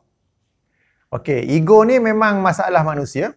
Baik lelaki mahupun perempuan, baik suami mahupun isteri. Dan kadang-kala saya dapati cara paling baik untuk merawat ego seseorang itu, biar dia dulu, biar dia rasakan, biar dia melakukan kesalahan itu dan merasa padahnya, kemudian dia sendiri akan belajar. Sebab bila lelaki ini sudah ego, kita nak nasihatkan dia susah. Baru nak mula satu dua perkataan, dia dah patah balik. Dia dah bantah balik. Jadi memang susah. Melainkan kita biarkan dia. Tak apa, nanti apabila jika Allah SWT menyayangi dia, Allah akan memberi dia satu pelajaran yang dengan itu dia menyesal dan dia pun tahu, oh, ini ego aku selama ni. Selama ni isteri aku telah pun cuba nasihatkan. Kawan-kawan aku sudah pun cuba nasihatkan. Ya, jadi ego ini memang kita kata perkara yang sukar. Jadi kalau saya boleh nak katalah, dalam sebuah hadis sahih Muslim, Rasulullah SAW pernah bersabda bahawa tidaklah seseorang itu merendahkan dirinya, melainkan Allah SWT menaikkan darjatnya. Tidaklah seseorang itu bersedekah, melainkan sedekah itu menjadikan ianya kaya. Dan tidaklah seseorang itu selalu memaafkan, ada sikap memaafkan, melainkan Allah SWT akan memuliakan dia. Jadi sikap ego itu kita kata syok sendiri. Tetapi di sisi Allah, ianya bukanlah sesuatu yang mulia. Dan saya dalam pengalaman saya, Alhamdulillah sebagai juruterbang, sejak tahun, sekarang ni dah 30 tahun lebih, Alhamdulillah, pengalaman saya sebab saya di kokpit, yang paling dekat tu first class. Sekarang ni first class tak ada, tetapi business class. Dan di business class tu kadang-kala ada penumpang-penumpang yang kita tahu orang yang masyhur, orang yang berjaya, orang yang cemerlang. Satu ciri yang ada pada mereka, mereka ni sangat merendah diri. Merendah diri sampai kita pun nak terkejut. Dia ni bukan yang famous tu ke? Dia ni bukan speaker, motivational speaker yang dia orang bawa dari US bayar ribu-ribu nak dengar tu ke? Yang ini bukan pelabur yang tersohor tu ke? Tapi mereka ni ada satu sifat, di mana orang-orang cemerlang ni hampir semuanya ada satu sifat, iaitu sangat merendah diri, bukan egoistik. Sebab ego itu adalah satu benteng yang menahan diri daripada menjadi lebih berjaya dan lebih berjaya. Jadi, kalaulah ada, saya rasa di sini tak ada kan?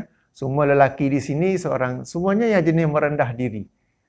Sebab mereka hendak mencari ketinggian darjat daripada Allah. Apa tadi? Nabi SAW bersabda, tidaklah seseorang itu merendahkan dirinya, sentiasa rendah diri, melainkan Allah menaikkan darjatnya. Ya? Sentiasa merendah diri. Allah akan muliakan kita dan orang lain pun akan respect kita. Bila kita ego, kita ketegak, orang utara panggil ketegak. Kita rasa hebat ke apa ke, kita syok sendiri saja. Orang lain semua pandang rendah. Tidak ada kehormatan langsung. Ya? Moga-moga dapat membantu di situ, insya-Allah. Assalamualaikum, Kapten. Bolehkah isteri pertama berhenti kerja apabila si suami hendak berkahwin lain? Yang ini saya tak faham sangat sebab isteri pertama nak berhenti kerja ke tak berhenti kerja ke terpulang. Ianya tidak sepatutnya ada kaitan dengan suasana suami hendak berkahwin lain. Tapi mungkin ya. Mungkin sekejap. Bismillah. Mungkin yang dimasukkan di sini ialah isteri selama ni bekerja untuk menampung ekonomi keluarga, ya, bersama dengan suami. Mungkin kalau suami seorang saja bekerja tak cukup. So isteri pun kena bekerja untuk sama-sama menampung ekonomi keluarga. Dalam suasana isteri bekerja-bekerja, tiba-tiba suami ni nak nikah lain pula. Amboi kau. Sebelum ni tak ada duit. Sekarang ada duit pula nak nikah lagi.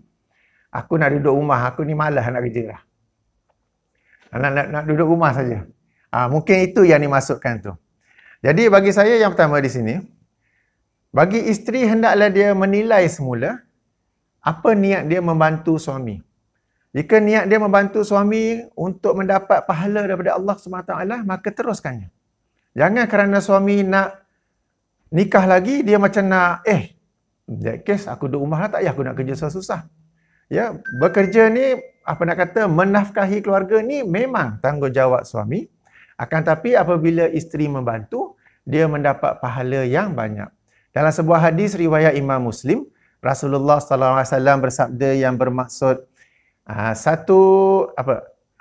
dinar yang disedekahkan, yang diinfakkan pada jalan Allah, dinar yang diinfakkan untuk membebaskan hamba, dinar yang diinfakkan untuk fisabilillah, dan dinar yang diinfakkan untuk ahli keluarganya, maka yang paling besar pahalanya, yang paling dalam teks Arabnya azim, agung pahalanya, ialah dinar yang diinfakkan kepada keluarganya. Maka apabila si isteri selama ini membantu ekonomi keluarga dengan sama-sama bekerja, ya, dia mendapat pahala yang sangat banyak di situ. Sebab kewajipan tu pada suami, tapi suami mungkin hanya dapat support 50%, dia tolong lagi 50% atas keikhlasan dirinya, maka dia mendapat pahala yang sangat banyak di situ. Akan tetapi mungkin Allah SWT hendak menguji keikhlasannya dalam membantu ekonomi keluarga, dengan menguji je dengan suami yang nak nikah lagi. Jadi di sini timbul keikhlasan. Aku ni selama ni bantu kerana nak mendapat pahala daripada Allah ataupun sesuatu yang lain. Jadi nasihat saya di sini ialah, jika selama ini isteri membantu, dia sedang mendapat pahala yang banyak, teruskan membantu agar terus mendapat pahala yang banyak. InsyaAllah.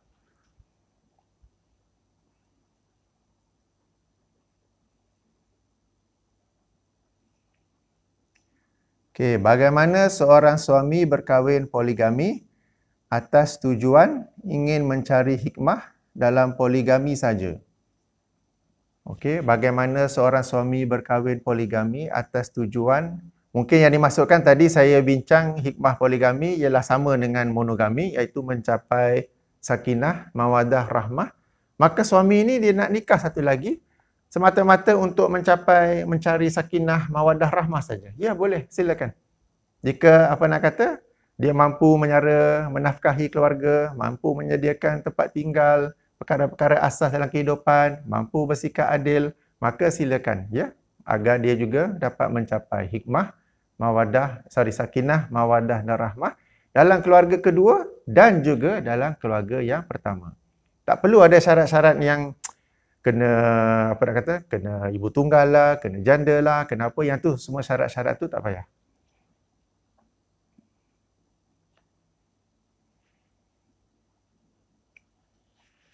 Assalamualaikum, isteri saya tiada masalah untuk saya berpoligami, tetapi halangan datang daripada ibu saya sendiri. Perlukah saya dapat restu untuk meneruskan hasrat saya ini? Okey, dari sudut kita panggil hukum syariatnya tak perlu. Tetapi dari sudut betapa pentingnya kedudukan ibu, okey, dalam Islam, maka sebaik-baiknya cuba mendapatkan restu daripada daripada ibu. Sebab kemungkinan besar ibu tidak faham kenapa nak nikah lagi. Kemungkinan besar ibu teringat orang-orang di kampungnya tu yang mempraktikkan poligami dan menzalimi isteri yang sedia ada ke, atau isteri yang baru nikahi ke apa ke. Jadi cuba bincang dengan isteri, cuba bincang dengan suami, asyik keliru je. Cuba bincang dengan ibu sebaik-baiknya agar mendapat restu daripada ibu. Ya, jadi dari sudut hukum hakam tak perlu mendapat restu, tetapi sebaik-baiknya cuba dapatkan restu. Ya. Dalam perkara ini boleh cuba rujuk buku saya, Wahai Ibu dan Wahai Ayah. Boleh muat turun daripada laman web saya hafizfirdaus.com. tentang kepentingan, kebesaran dan kepentingan kedudukan ibu dalam Islam.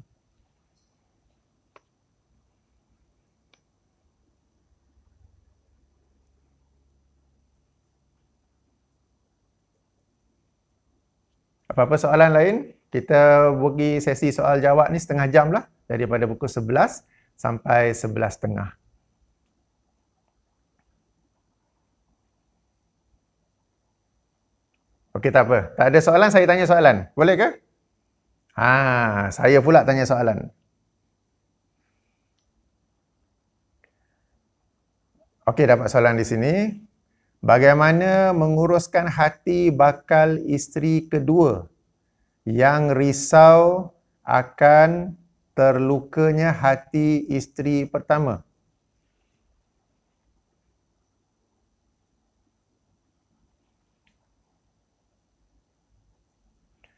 Okey. Apabila poligami ini memang ianya akan menyedihkan, akan memberatkan isteri sedia ada, ya, isteri pertama. Tetapi cuba fikirkan yang sekarang ni anda sebagai calon isteri kedua, bakal isteri kedua melakukan sesuatu yang halal dalam Islam. Maka tidak perlu bimbang sangat sebab perkara ini apabila Allah SWT mensyariatkan poligami sejak 1400 tahun yang lebih dahulu, Allah tahu benda ni berat kepada seorang isteri, sedia ada. Tapi Allah SWT sebagai pencipta wanita itu sendiri, pencipta isteri itu sendiri, Allah tahu bahawa isteri mampu melaluinya. Allah SWT tidak akan mensyariatkan sesuatu yang tidak mampu dilakukan oleh hamba-hambanya. Apabila Allah mensyariatkan poligami, Allah tahu itunya berat, tetapi Allah tahu isteri-isteri boleh melaluinya. Asalkan isteri itu mahu melaluinya, berdoa kepadanya dan tukar mindset tentang poligami. Ya. Jadi isteri pertama memang akan sedih, tetapi kita kata itu sesuatu yang normal, sesuatu yang fitrah. Teruskan asalkan anda tahu bahawa apa yang anda lakukan ini adalah sesuatu yang dihalalkan di dalam Islam. Boleh Kapten ulas sedikit tentang yang mana lebih afdal antara poligami dan monogami? Mana lebih afdal bagi saya bergantung kepada individu masing-masing. Jika seorang suami itu mampu berpoligami, bagi saya yang afdal lah untuk dia berpoligami. Ya, macam seseorang itu Allah memberi kelebihan kepada dia dari sudut kewangan. Allah memberi kelebihan kepada dia dari sudut pengurusan masa. Allah beri kelebihan kepada dia dari sudut kemampuan membimbing ahli keluarga dari sudut agama. Maka bagi dia yang afdal itu ialah berpoligami. Tapi sebagian orang Allah tidak memberi kelebihan-kelebihan itu. Maka baginya yang afdal ialah monogami. Ya, baginya yang afdal ialah monogami. Jadi ianya case by case basis.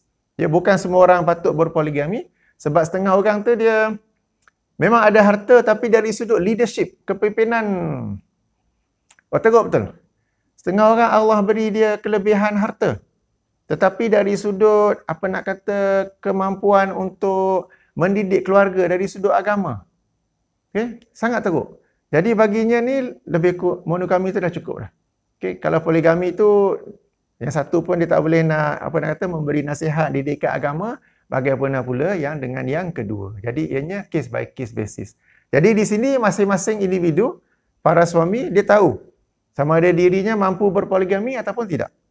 Dan jangan dilihat poligami ni sebab aku dah terjatuh cinta pada intern baru kat office ni, aku nak kahwin lagi, tak.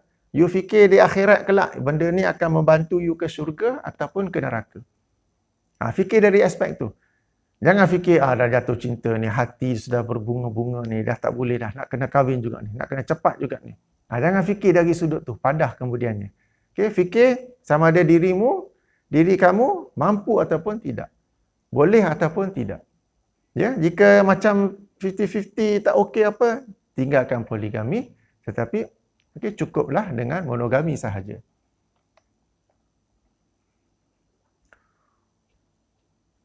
Umur yang ideal untuk poligami berapa? Yang ini terbuka. Tidak ada umur tertentu.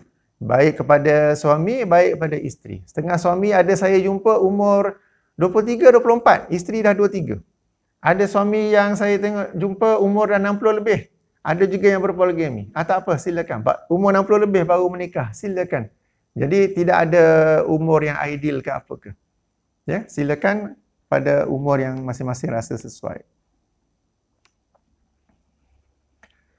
Wajib ke seorang isteri baru mengambil hati mertua walaupun mertua tidak menerimanya?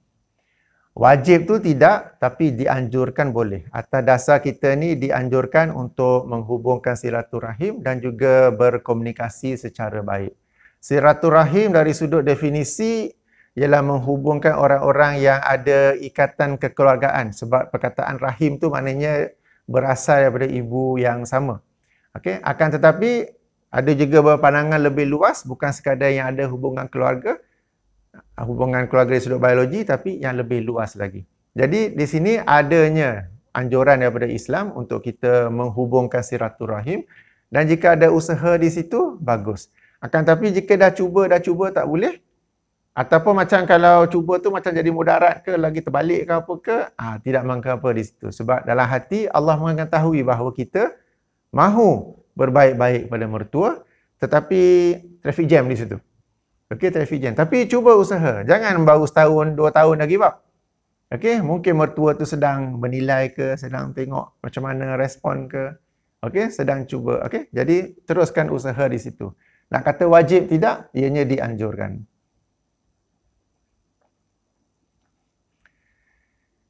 Apakah takrifan mampu dalam berpoligami? Yang ini ada dalam pelajaran seterusnya, dalam buku ini saya sentuh secara ringkas.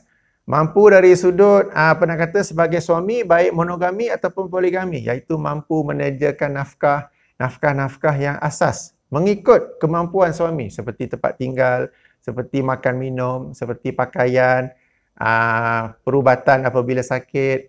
Mampu dari sudut membimbing keluarga, sebab tanggungjawab suami untuk mendidik isterinya dari sudut agama. Kalau dah didik, isteri tak nak dengar, itu lain. Tapi kalau pada asalnya langsung tak didik.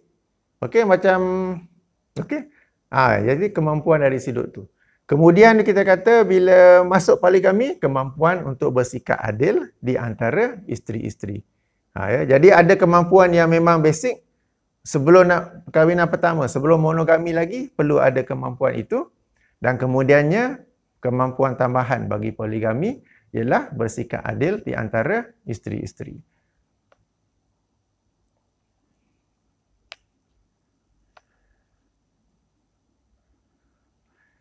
Kalau suami asyik dengan isteri nombor 2 sampai membelakangkan isteri pertama, boleh ke isteri pertama minta cerai? Okey, di sini kalau suami asyik bersama isteri nombor 2, maknanya sudah berlaku kezaliman. Suami tidak berlaku adil. Maknanya asyik dengan isteri kedua saja dan mengabaikan isteri pertama, membelakangkan isteri pertama, dan isteri pertama setelah cuba menasihati, isteri pertama telah cuba memainkan peranannya sebagai isteri yang baik, tapi suami tetap tak nak balik, maka di situ memang boleh ada sebab yang munasabah untuk dia meminta cerai. Akan tapi nanti dulu, kena tunggu dulu. Isteri pertama hendak juga menyemak dirinya sendiri. Sebab mungkin suami kembali kepada rumah isteri pertama, tapi isteri pertama buat tak layan. Suami nak makan katakan. Apa tanya-tanya makan? Pergilah makan rumah isteri kedua. Sebagai contoh. Suami balik rumah katakan esoknya siap-siap nak pergi pejabat. Mana baju, mana seluar abang, mana tie? Apa cari-cari? Pergilah cari rumah isteri kedua. Sebagai contoh. Ataupun ada perkara-perkara lain yang katakan suami balik rumah, isteri buat tak layan je. Dia disembang dengan anak, disembang dengan WhatsApp, dengan kawan semua. Suami itu macam tak wujud. Padahal ada kat situ. Jadi suami cuba balik, suami tetap balik tapi isteri tak layan kat dia. Jadi di sini bukan salah suami, tetapi salah isteri. Jadi sebelum isteri itu nak minta cerai, atas alasan suami asyik dengan nombor 2 je, cuba renung diri sendiri. Mungkin aku yang menyebabkan my husband feel so unwelcome at home. Okey? Cuba renung dari sudut itu.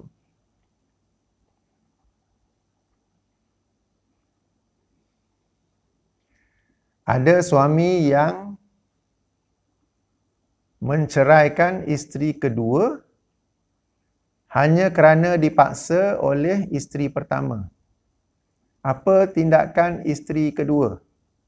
Tak apa. Mulakan kehidupan baru. Orang yang seperti suami seperti itu tak layak untuk anda teruskan kehidupan bersama suami. Sebab dia bukan seorang pemimpin. Okay? Dan dia tidak masuk poligami berdasarkan ilmu dan ciri-ciri kepimpinan. Dia dikontrol oleh isteri yang lain. Tak apa, dia nak kata diceraikan, tak apa cerai, move forward. Orang seperti itu memang tak layak jadi suami. Tak perlu fikir-fikirkan lagi. Dia tak perlu fikir-fikirkan lagi. Tapi nak bagi tahu, bagi yang belum nikah lagi, cuba cemak ciri-ciri suami itu dengan sebaik-baiknya. Jika asyik takut dengan isteri pertama saja, tak payah macam tu. Kehidupan sengsara selepas itu. Okey?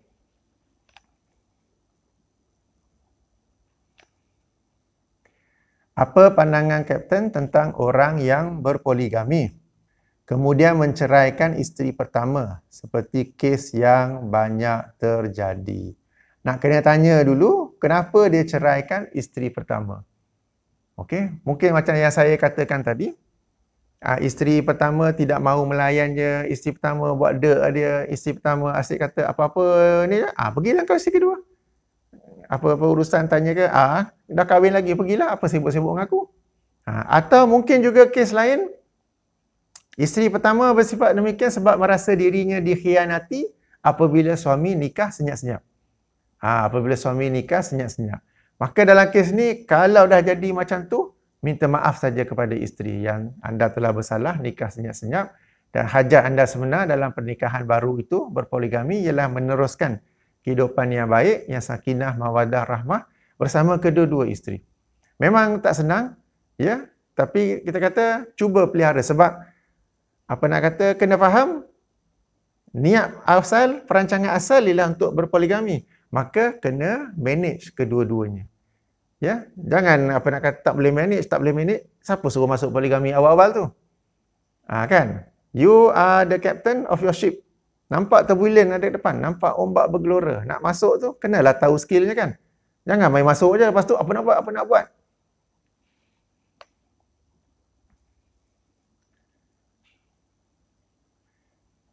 Oh, ini panjang soalannya. Assalamualaikum, Captain. Saya nak bertanya macam mana saya nak menghadapi dan menerima dia, iaitu madu saya. Saya cuba sedaya upaya untuk terima dia dalam kehidupan kami dan suami saya. Saya cuba ikhlaskan dan terima, tapi ada masa saya rasa saya down dan tak boleh terima dia. Dan madu saya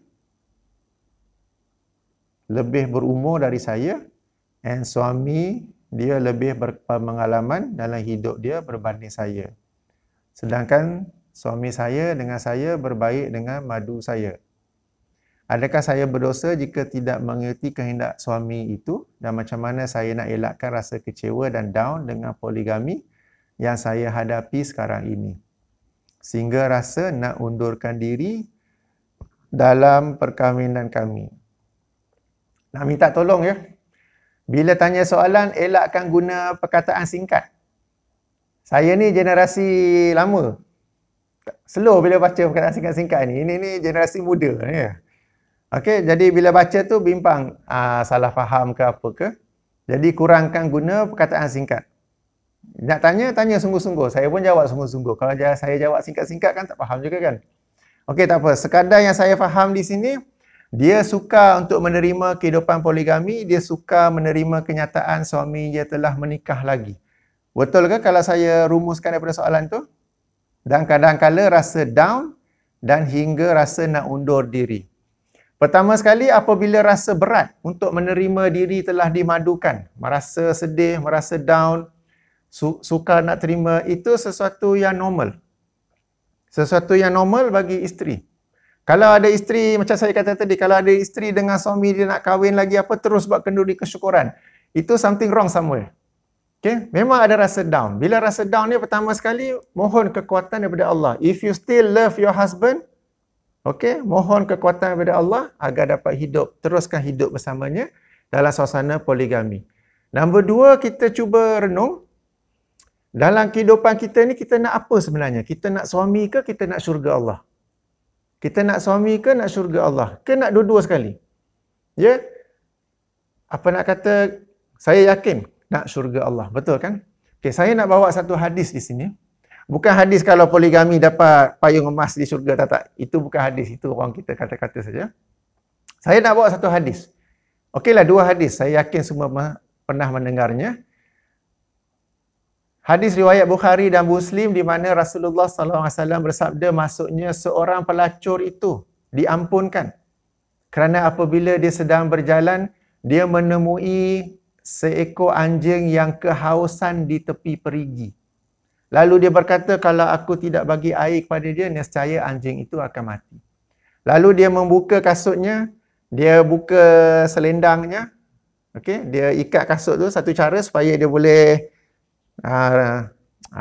turunkan kasutnya dalam perigi, dia ambil air dan dia bagi minum kepada anjing tersebut.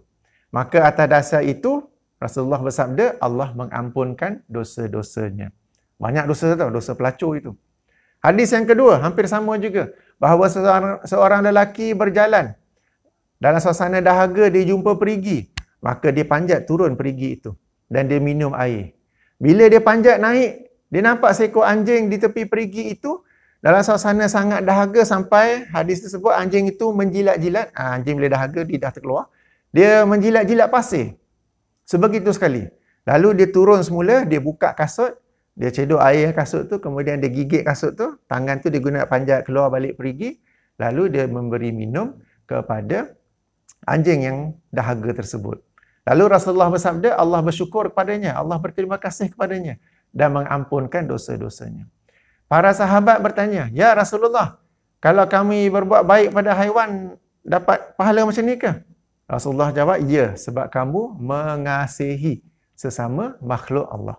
Okey, dua-dua hadis sahih, sahih Bukhari dan Muslim. Yang saya nak bawa di sini ialah pengajaran daripada hadis tu. Pengajaran daripada hadis tu ialah bagaimana kalau kita nak sesuatu dan kita faham orang lain pun nak, kita berkongsi dan kita tolong dia. Maka kita diampunkan dosa. Bila dah diampunkan dosa, lagi cepat untuk kita masuk ke syurga Allah. Sebab kalau ada dosa, kita slow sikit. Sebab apa? Kenapa? Kat kubur ada azab kubur. Di neraka kelak akan diazab dulu sekadar dosa kita, kemudian baru masuk ke syurga. Akan tapi awal-awal lagi dengan dosa yang sekian banyak, Allah telah ampunkan atas dasar kita mengasihi sesama makhluk. Ya, maka ianya Allah ampunkan dan terus masuk ke syurga, insya-Allah. Di sini dalam kes puan ataupun mana-mana isteri sedia ada. Dia sayang suami dia tu. Dia nak suami tu dia seorang aja. Tapi yang nak nikah lagi dengan itu, yang nak jadi madu dia tu, sesama makhluk Allah juga. Sesama insan juga, sesama muslimat yang beriman. Yang inginkan juga kehidupan bersama suami. Yang inginkan juga kehidupan ada suami. Mungkin kita kata carilah suami lain. Laki banyak ada. Tak, sekarang ni kita punya isu bukan dari sudut banci laki dengan perempuan ni ramai ke sikit. Yang jadi isu, yang jadi pertimbangkan sekarang ni, lelaki berkualiti dan perempuan berkualiti. Mana lagi banyak? Yang banyak perempuan berkualiti kan, lelaki berkualiti sedikit. Sebab tu lelaki yang berkualiti itu yang menjadi rebutan muslimat yang lain. Ya, faham di situ ya beza ya? Lelaki berkualiti dan perempuan berkualiti. Lelaki berkualiti jumlahnya sikit. Kalau lelaki yang suamimu itu, yang kamu tu tidak berkualiti, nescaya kamu awal-awal dah ceraikan dia kan? Tapi sebab dia berkualiti, sebab tu kamu sayang kepadanya dan kamu berpegang kepadanya. Dan merasa berat apabila suami itu hendak menikah satu lagi. Merasa berat untuk menerima kehadiran madu. Tapi cuba ambil pengajaran daripada hadis tadi. Mengambil pengajaran, jika seorang yang banyak dosanya bersusah payah ambil air untuk makhluk Allah yang lain, telah mendapat keampunan daripada dosa-dosa yang banyaknya itu, bagaimana pula jika anda juga membantu makhluk Allah yang lain, ya, atas dasar saling mengasihi. Atas dasar saling mengasihi sesama makhluk Allah. Yang ni, tadi tu hadis tu apa? Bagi air kan, berkongsi air kan. Sekarang ini berkongsi suami. Tidak mudah, saya tahu tidak mudah. Kalau orang lelaki kata, saya faham ini stuff for you, saya faham. Tak. Dia kelentongnya lah tu. Lelaki, wiring dia, DNA dia, programming dia, dia tak akan faham benda ni. Okey? Sama juga sebagaimana seorang perempuan, seorang isteri tak akan faham. Kenapa suami nak nikah lagi ya? Jangan tanya soalan tu. Tak akan fahamnya. Itu programming lelaki. Kadang-kadang lelaki pun dia tak faham. Kenapa dia nak nikah lagi? Okey, tak apa. Tapi kita ni hidup, kita nak mencari syurga Allah. Dan itu salah satu jalan untuk mendapat syurga Allah. Dan kalau dapat masuk syurga Allah bersama suami, bersama madu, itu lagi indah. Itu lagi baik. Jadi sekali lagi saya ulangi, memang akan rasa berat, memang akan rasa down. Berdoalah kepada Allah agar diberikan kekuatan. Kadang-kadang rasa down tu biasa sebab manusia ni dia memang berombak. Yang tak poligami pun, yang monogami pun kadang-kadang up, kadang-kadang down. Kadang-kadang up, kadang-kadang down. Bukan yang muslimat je, yang suami, yang lelaki pun sama je. Kadang up, kadang down. Kadang up, itu memang kehidupan biasa. Memang ada ombak dalam diri kita ni. Asalkan bila down tu tidak melanggar perkara-perkara yang dilarang oleh syarak.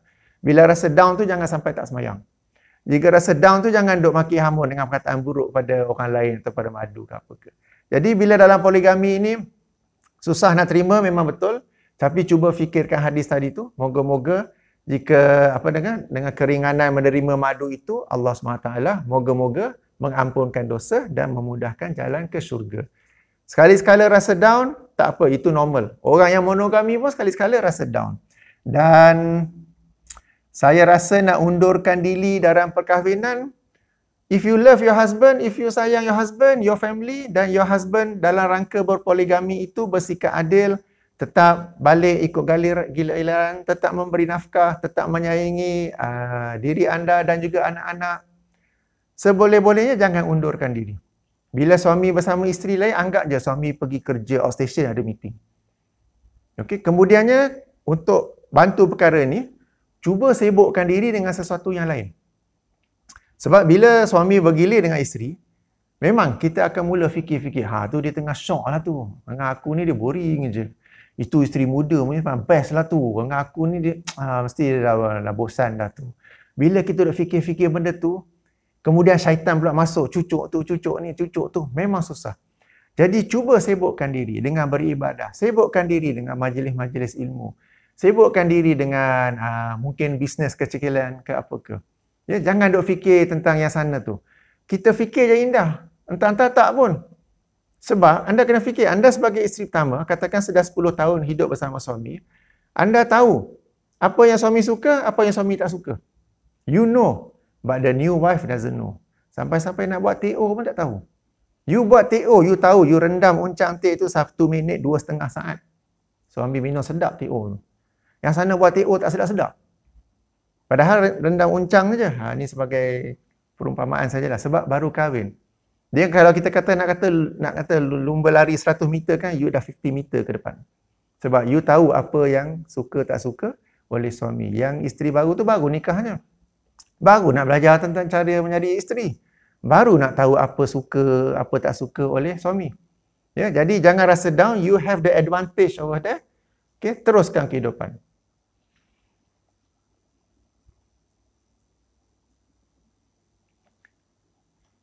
Suami dipaksa isteri pertama menceraikan isteri kedua. Apa tindakan isteri kedua? Tanya suami, apa objektif you nikahi saya pada awalnya? Jika nak berpoligami, maka uruskan kedua-dua isteri. Ya, apa nak kata, perceraian itu pada kita kata hak suami ataupun kuasa suami, bukan oleh isteri. Jika suami itu dihasut oleh isteri pertama, maka suruh suami nasihati isteri pertama tersebut bahawa apa yang dihasut oleh isteri pertama itu adalah sesuatu yang dilarang oleh agama.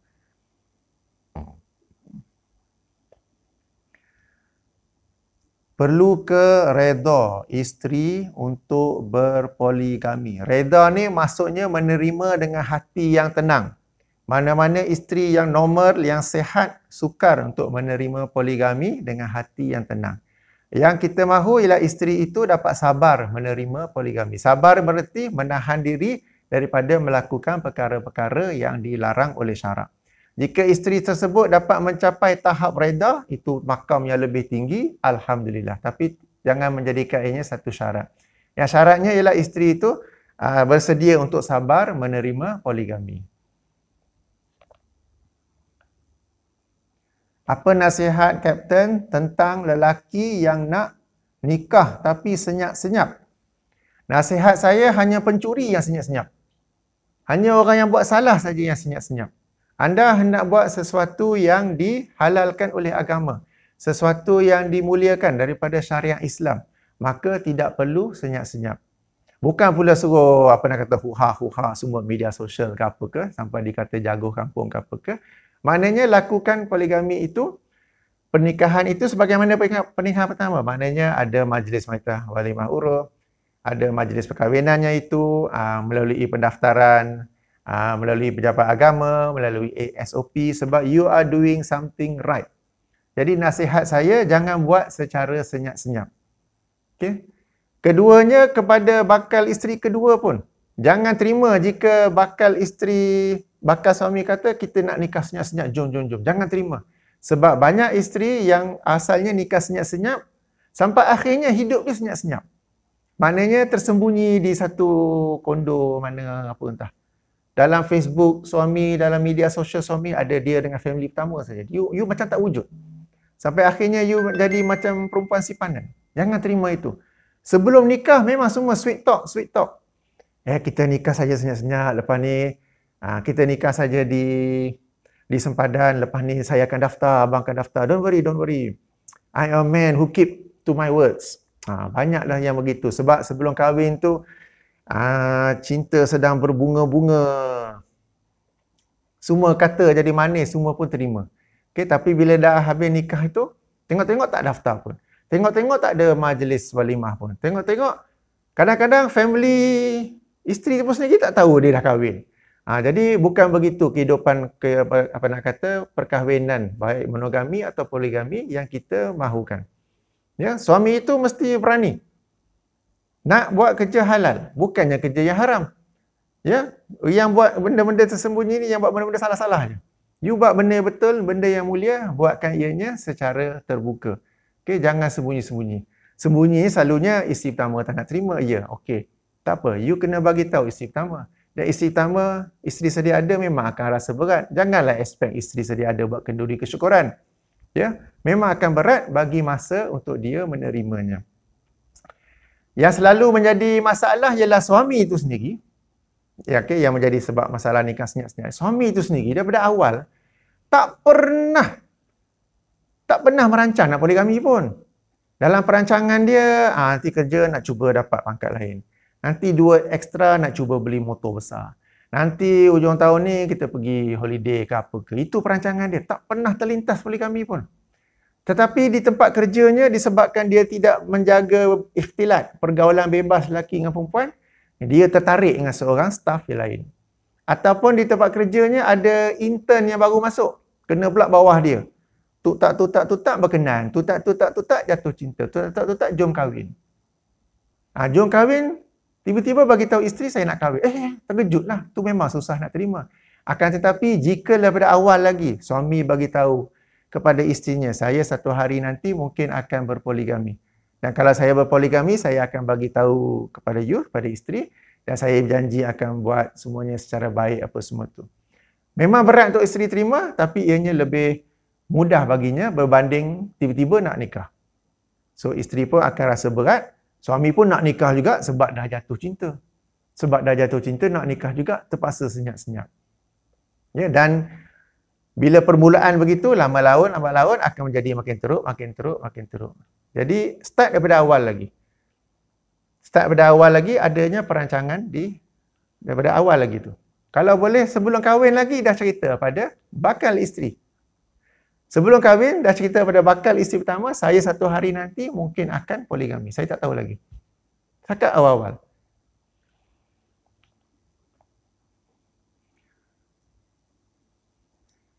Captain nak tanya kenapa suami jika di rumah isteri pertama pijak semut tak mati. Dan di rumah isteri kedua seperti tunjuk kuasa. Kadang minta tolong, contohnya bila ada hal kecemasan, malah suami memberi alasan tak boleh sebab bukan hari giliran saya. Tapi jika di sana ada hal penting, boleh pula pergi walau tahu itu masa giliran saya. Okay, bagi suami jika ada hal kecemasan, dia boleh pergi ke rumah isteri tersebut. Okey, katakan hari ini giliran di rumah isteri pertama. Tiba-tiba di rumah isteri kedua ada kecemasan. Contohnya anak sakit. Lepas tu isteri tak tahu nak buat apa ke, dia nak pergi tolong sama, nak tengok sama, yang itu tu dibolehkan. Dan hendaklah berlaku adil, yang ni jika dia ada di rumah isteri kedua pula, ada kecemasan di rumah isteri pertama, dia pun pergi ke sana. Sekadar untuk urusan kecemasan itu. Jangan duduk sampai tak balik-balik. Okey? Dan hendaklah berlaku adil, jangan mengutamakan satu isteri, dan maknanya macam yang ditanya di sini ni, kalau ada kecemasan rumah isteri itu, boleh saja uruskan. Kecemasan di sini, macam tak nak. Tidak. Itu termasuk dalam rangka berlaku adil. Ya, mestilah berlaku adil.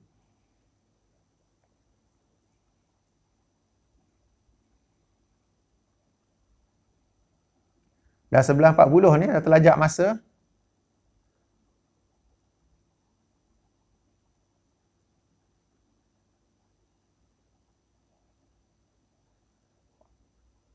Okey, sebab kita pun dah lanjut masa di sini, satu soalan terakhir sajalah. Boleh Kapten tolong ulas tentang hukum isteri bekerja dalam Islam? Ui, panjang nak ulas ni.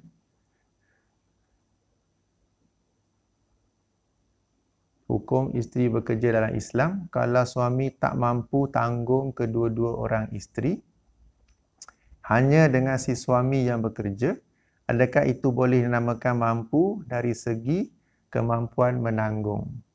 Okey, tentang hukum isteri bekerja dalam Islam, pada dasarnya, pada asasnya, okey, soalan akhir ya, pada asasnya isteri menolong di rumah, menolong suami, menolong anak-anak, dan dia mendapat pahala yang banyak dari sudut itu.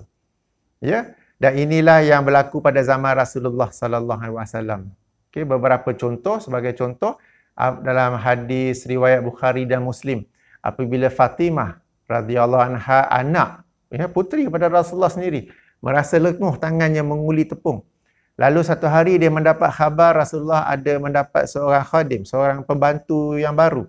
Lalu dia pergi berjumpa dengan Rasulullah, nak minta pembantu tersebut. Rasulullah tak ada, tapi Aisyah yang ada. Lalu dia menyampaikan hajat daripada Aisyah. Dia balik. Bila Rasulullah balik, Aisyah menyampaikan hajat Fatimah kepada Rasulullah. Adakah Rasulullah memberi pembantu kepada Fatimah? Tidak. Rasulullah pergi jumpa Fatimah dan menceritakan, kalau rasa berat dengan urusan rumah apa semua tu, berzikirlah Subhanallah 33 kali, Alhamdulillah 33 kali, dan Allahu Akbar 34 kali. Ya, padahal boleh-boleh saja Rasulullah memberi khadim, memberi pembantu kepada Fatimah. Jadi memang peranan seorang isteri itu di dalam rumah, membantu urusan dalam rumah kepada suami dan anak-anak. Akan tetapi jika perlu dan atas persetujuan antara suami dan isteri, isteri boleh bekerja di luar untuk membantu kewangan suami. Contohnya, dalilnya hadis Bukhari juga, bagaimana Rasulullah SAW bersama beberapa sahabat dalam perjalanan. Lalu mereka jumpa seorang sahabiah, tak silap saya Asma binti Abu Bakar. Asma, yang sedang mengendong atas kepalanya bahan tani, hasil tani. Tak silap saya kurma ke apa ke. Lalu Rasulullah nampak apa itu? Oh, aku bekerja untuk suamiku apa. Rasulullah offer dia. Tengok dia kesian duk bawa tu, mari naik belakang sama dengan aku, bonceng. Dia kata, tidak, aku malu dan suami aku seorang yang sangat pencemburu. Okey. Lalu Rasulullah, okey, tak apa, jalan seorang. Tetapi Rasulullah nampak seorang isteri bekerja untuk suami dia, dan Rasulullah tak kata, kamu ni kenapa kerja? Kau duduk rumah je. Maknanya boleh bekerja untuk membantu suami. Jadi kepada soalan tadi tu, boleh ke isteri bantu bekerja? Boleh. Akan tapi suami kena pastikan tanggungjawab nafkah tetap pada dia. Maknanya katakan dia mampu nak bagi RM1,000, RM2,000 kepada ekonomi keluarga, dia mesti bagi. Jangan take advantage pada isteri yang semua isteri buat, aku relax kata ayah. Isteri pula sama. Jangan buat persetujuan dengan suami, tak apalah saya, ni bil elektrik, bil air, cukai taksiran, cukai pintu, loan rumah, beli barang dapur, barang runcit apa semua saya buat. Jangan. Sebab tanggungjawab suami ialah menafkahi keluarga. Dia memberi nafkah sekadar yang dia boleh, kemudian isteri nak top up secara sukarela, yang itu boleh. Jangan sekali-kali isteri bagi syarat, kamu tak payah bagi apa-apa lah bang, saya buat semua ni. Tak. Kamu memalaskan suami tu. Kan? Dan menyebabkan suami tu mulalah, nanti ada duit apa tak? Dia pergi tukar exhaust besar, dia pergi memancing, dia pergi beli alat pancing mahal-mahal, dia pergi tukar rim, tayar apa semua. Kan? Jadi daripada awal lagi. Jadi ringkasnya, boleh kalau isteri nak bekerja dengan syarat adanya persetujuan bersama antara suami. Dan nombor duanya, dalam rangka isteri bekerja, dia menjaga dirinya daripada fitnah. Ya. Dan jangan isteri membuat satu persetujuan yang dia, I cover everything lah, you don't worry lah bang, I cover everything. Jangan begitu. Dan seorang lelaki pun, kalau ada maruah diri, jangan sampai dia pun, alamak, tak boleh lah. Sebab kadang-kadang ada seorang lelaki nak menikah lagi. Nak kahwin lagi, tapi dia tak mampu. Dia cuba mencari isteri yang kaya, yang ada pendapatan okey, dan dia cuba buat agreement supaya dia tak payah buat apa-apa, rumah tu isteri punya, kereta isteri punya, nafkah belanja apa semua isteri punya. Jangan begitu, sebab hilang ciri-ciri lelaki pada diri kamu jika kamu berbuat sedemikian. Okey, kita bagi dalil. Last ya. Surah An-Nisa ayat 34. Last Surah An-Nisa ayat 34. Okey, a'udzubillahi minasyaitonirrajim. Surah keempat ayat 34. Al-rijalu, lelaki itu apa ciri-ciri dia? Qawwamun 'ala nisa, pelindung, pembimbing yang bertanggungjawab di atas wanita. Bima disebabkan faddalallahu ba'duhum 'ala ba'din. Disebabkan keutamaan yang Allah beri kepada mereka. Wa bima, dan disebabkan anfaqu min amwalihim, disebabkan dia menafkahkan sebahagian daripada hartanya. Ini ciri-ciri lelaki. Bila lelaki tu dia tak buat yang satu tu, tidak menafkahkan sebahagian daripada hartanya tu, hilang ciri lelaki tu. Ini bukan option ya. Ini kriteria. Kalau baca struktur ayat tu, saya terpaksa laju sekarang, struktur ayat tu, Allah mulakan ar-rijal, kemudian itu ciri-cirinya. Satu ciri tu you tinggalkan, you bukan lelaki lagi dah. Okay, jadi lelaki kalau ada maruah diri, ada kehormatan diri, nafkahlah keluargamu. Walaupun tak cukup, saya dapat bagi banyak ni je, isteri nak tampung, tak apa. Tapi jangan sampai-sampai nak nikah lagi, semua bab ekonomi, semua bab nafkah, isteri itu yang buatkan. Jangan begitu. Okey, jadi saya harap dapat menjawab soalan di situ. Masa pun sudah lanjut. Okey, jadi saya tutup dulu. Ini insya-Allah kita bersambung pada siri yang lain, akan diberitahu masanya pada dalam grup Poligami Harmoni nanti. Bergantung pada jadual kerja saya juga, sebab jadual kerja saya ni berbeza-beza selalunya. Moga-moga apa yang saya sampaikan di sini dapat membantu. Jadi saya ingin mengajak para hadirin semua, para isteri, para suami khasnya, kita sama-sama lelaki ya, geng sesama lelaki ni, sama-sama kita jadikan poligami ni sesuatu yang mulia, sesuatu yang menepati syariat Islam, sesuatu yang dapat membawa kita, para suami dan ahli-ahli keluarga kita semua kepada syurga Allah. Jangan jadikan poligami ni sebagai satu main-main, sebagai satu ada perempuan simpanan kat kondo tu. Tapi isteri halal tau, halal. Jangan macam tu. Ya. Kita para suami jadikan satu poligami ni satu contoh yang baik, satu contoh yang betul, agar kalau ada orang lain ikut pun dia akan menjadikan kita contoh teladan. Sebagaimana sabda Nabi SAW, sesiapa yang memulakan satu sunnah yang baik, dia mendapat pahala.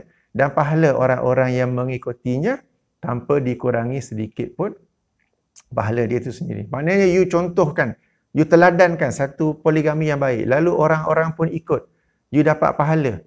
Ya, dan pahala mereka tu juga secara berterusan. Ya, moga-moga kita semua dapat mengamalkan poligami secara baik yang dikehendaki oleh Islam. Subhanakallah wa bihamdika asyhadu an la ilaha illa anta astaghfiruka wa atubu ilaik. Assalamualaikum warahmatullahi wabarakatuh.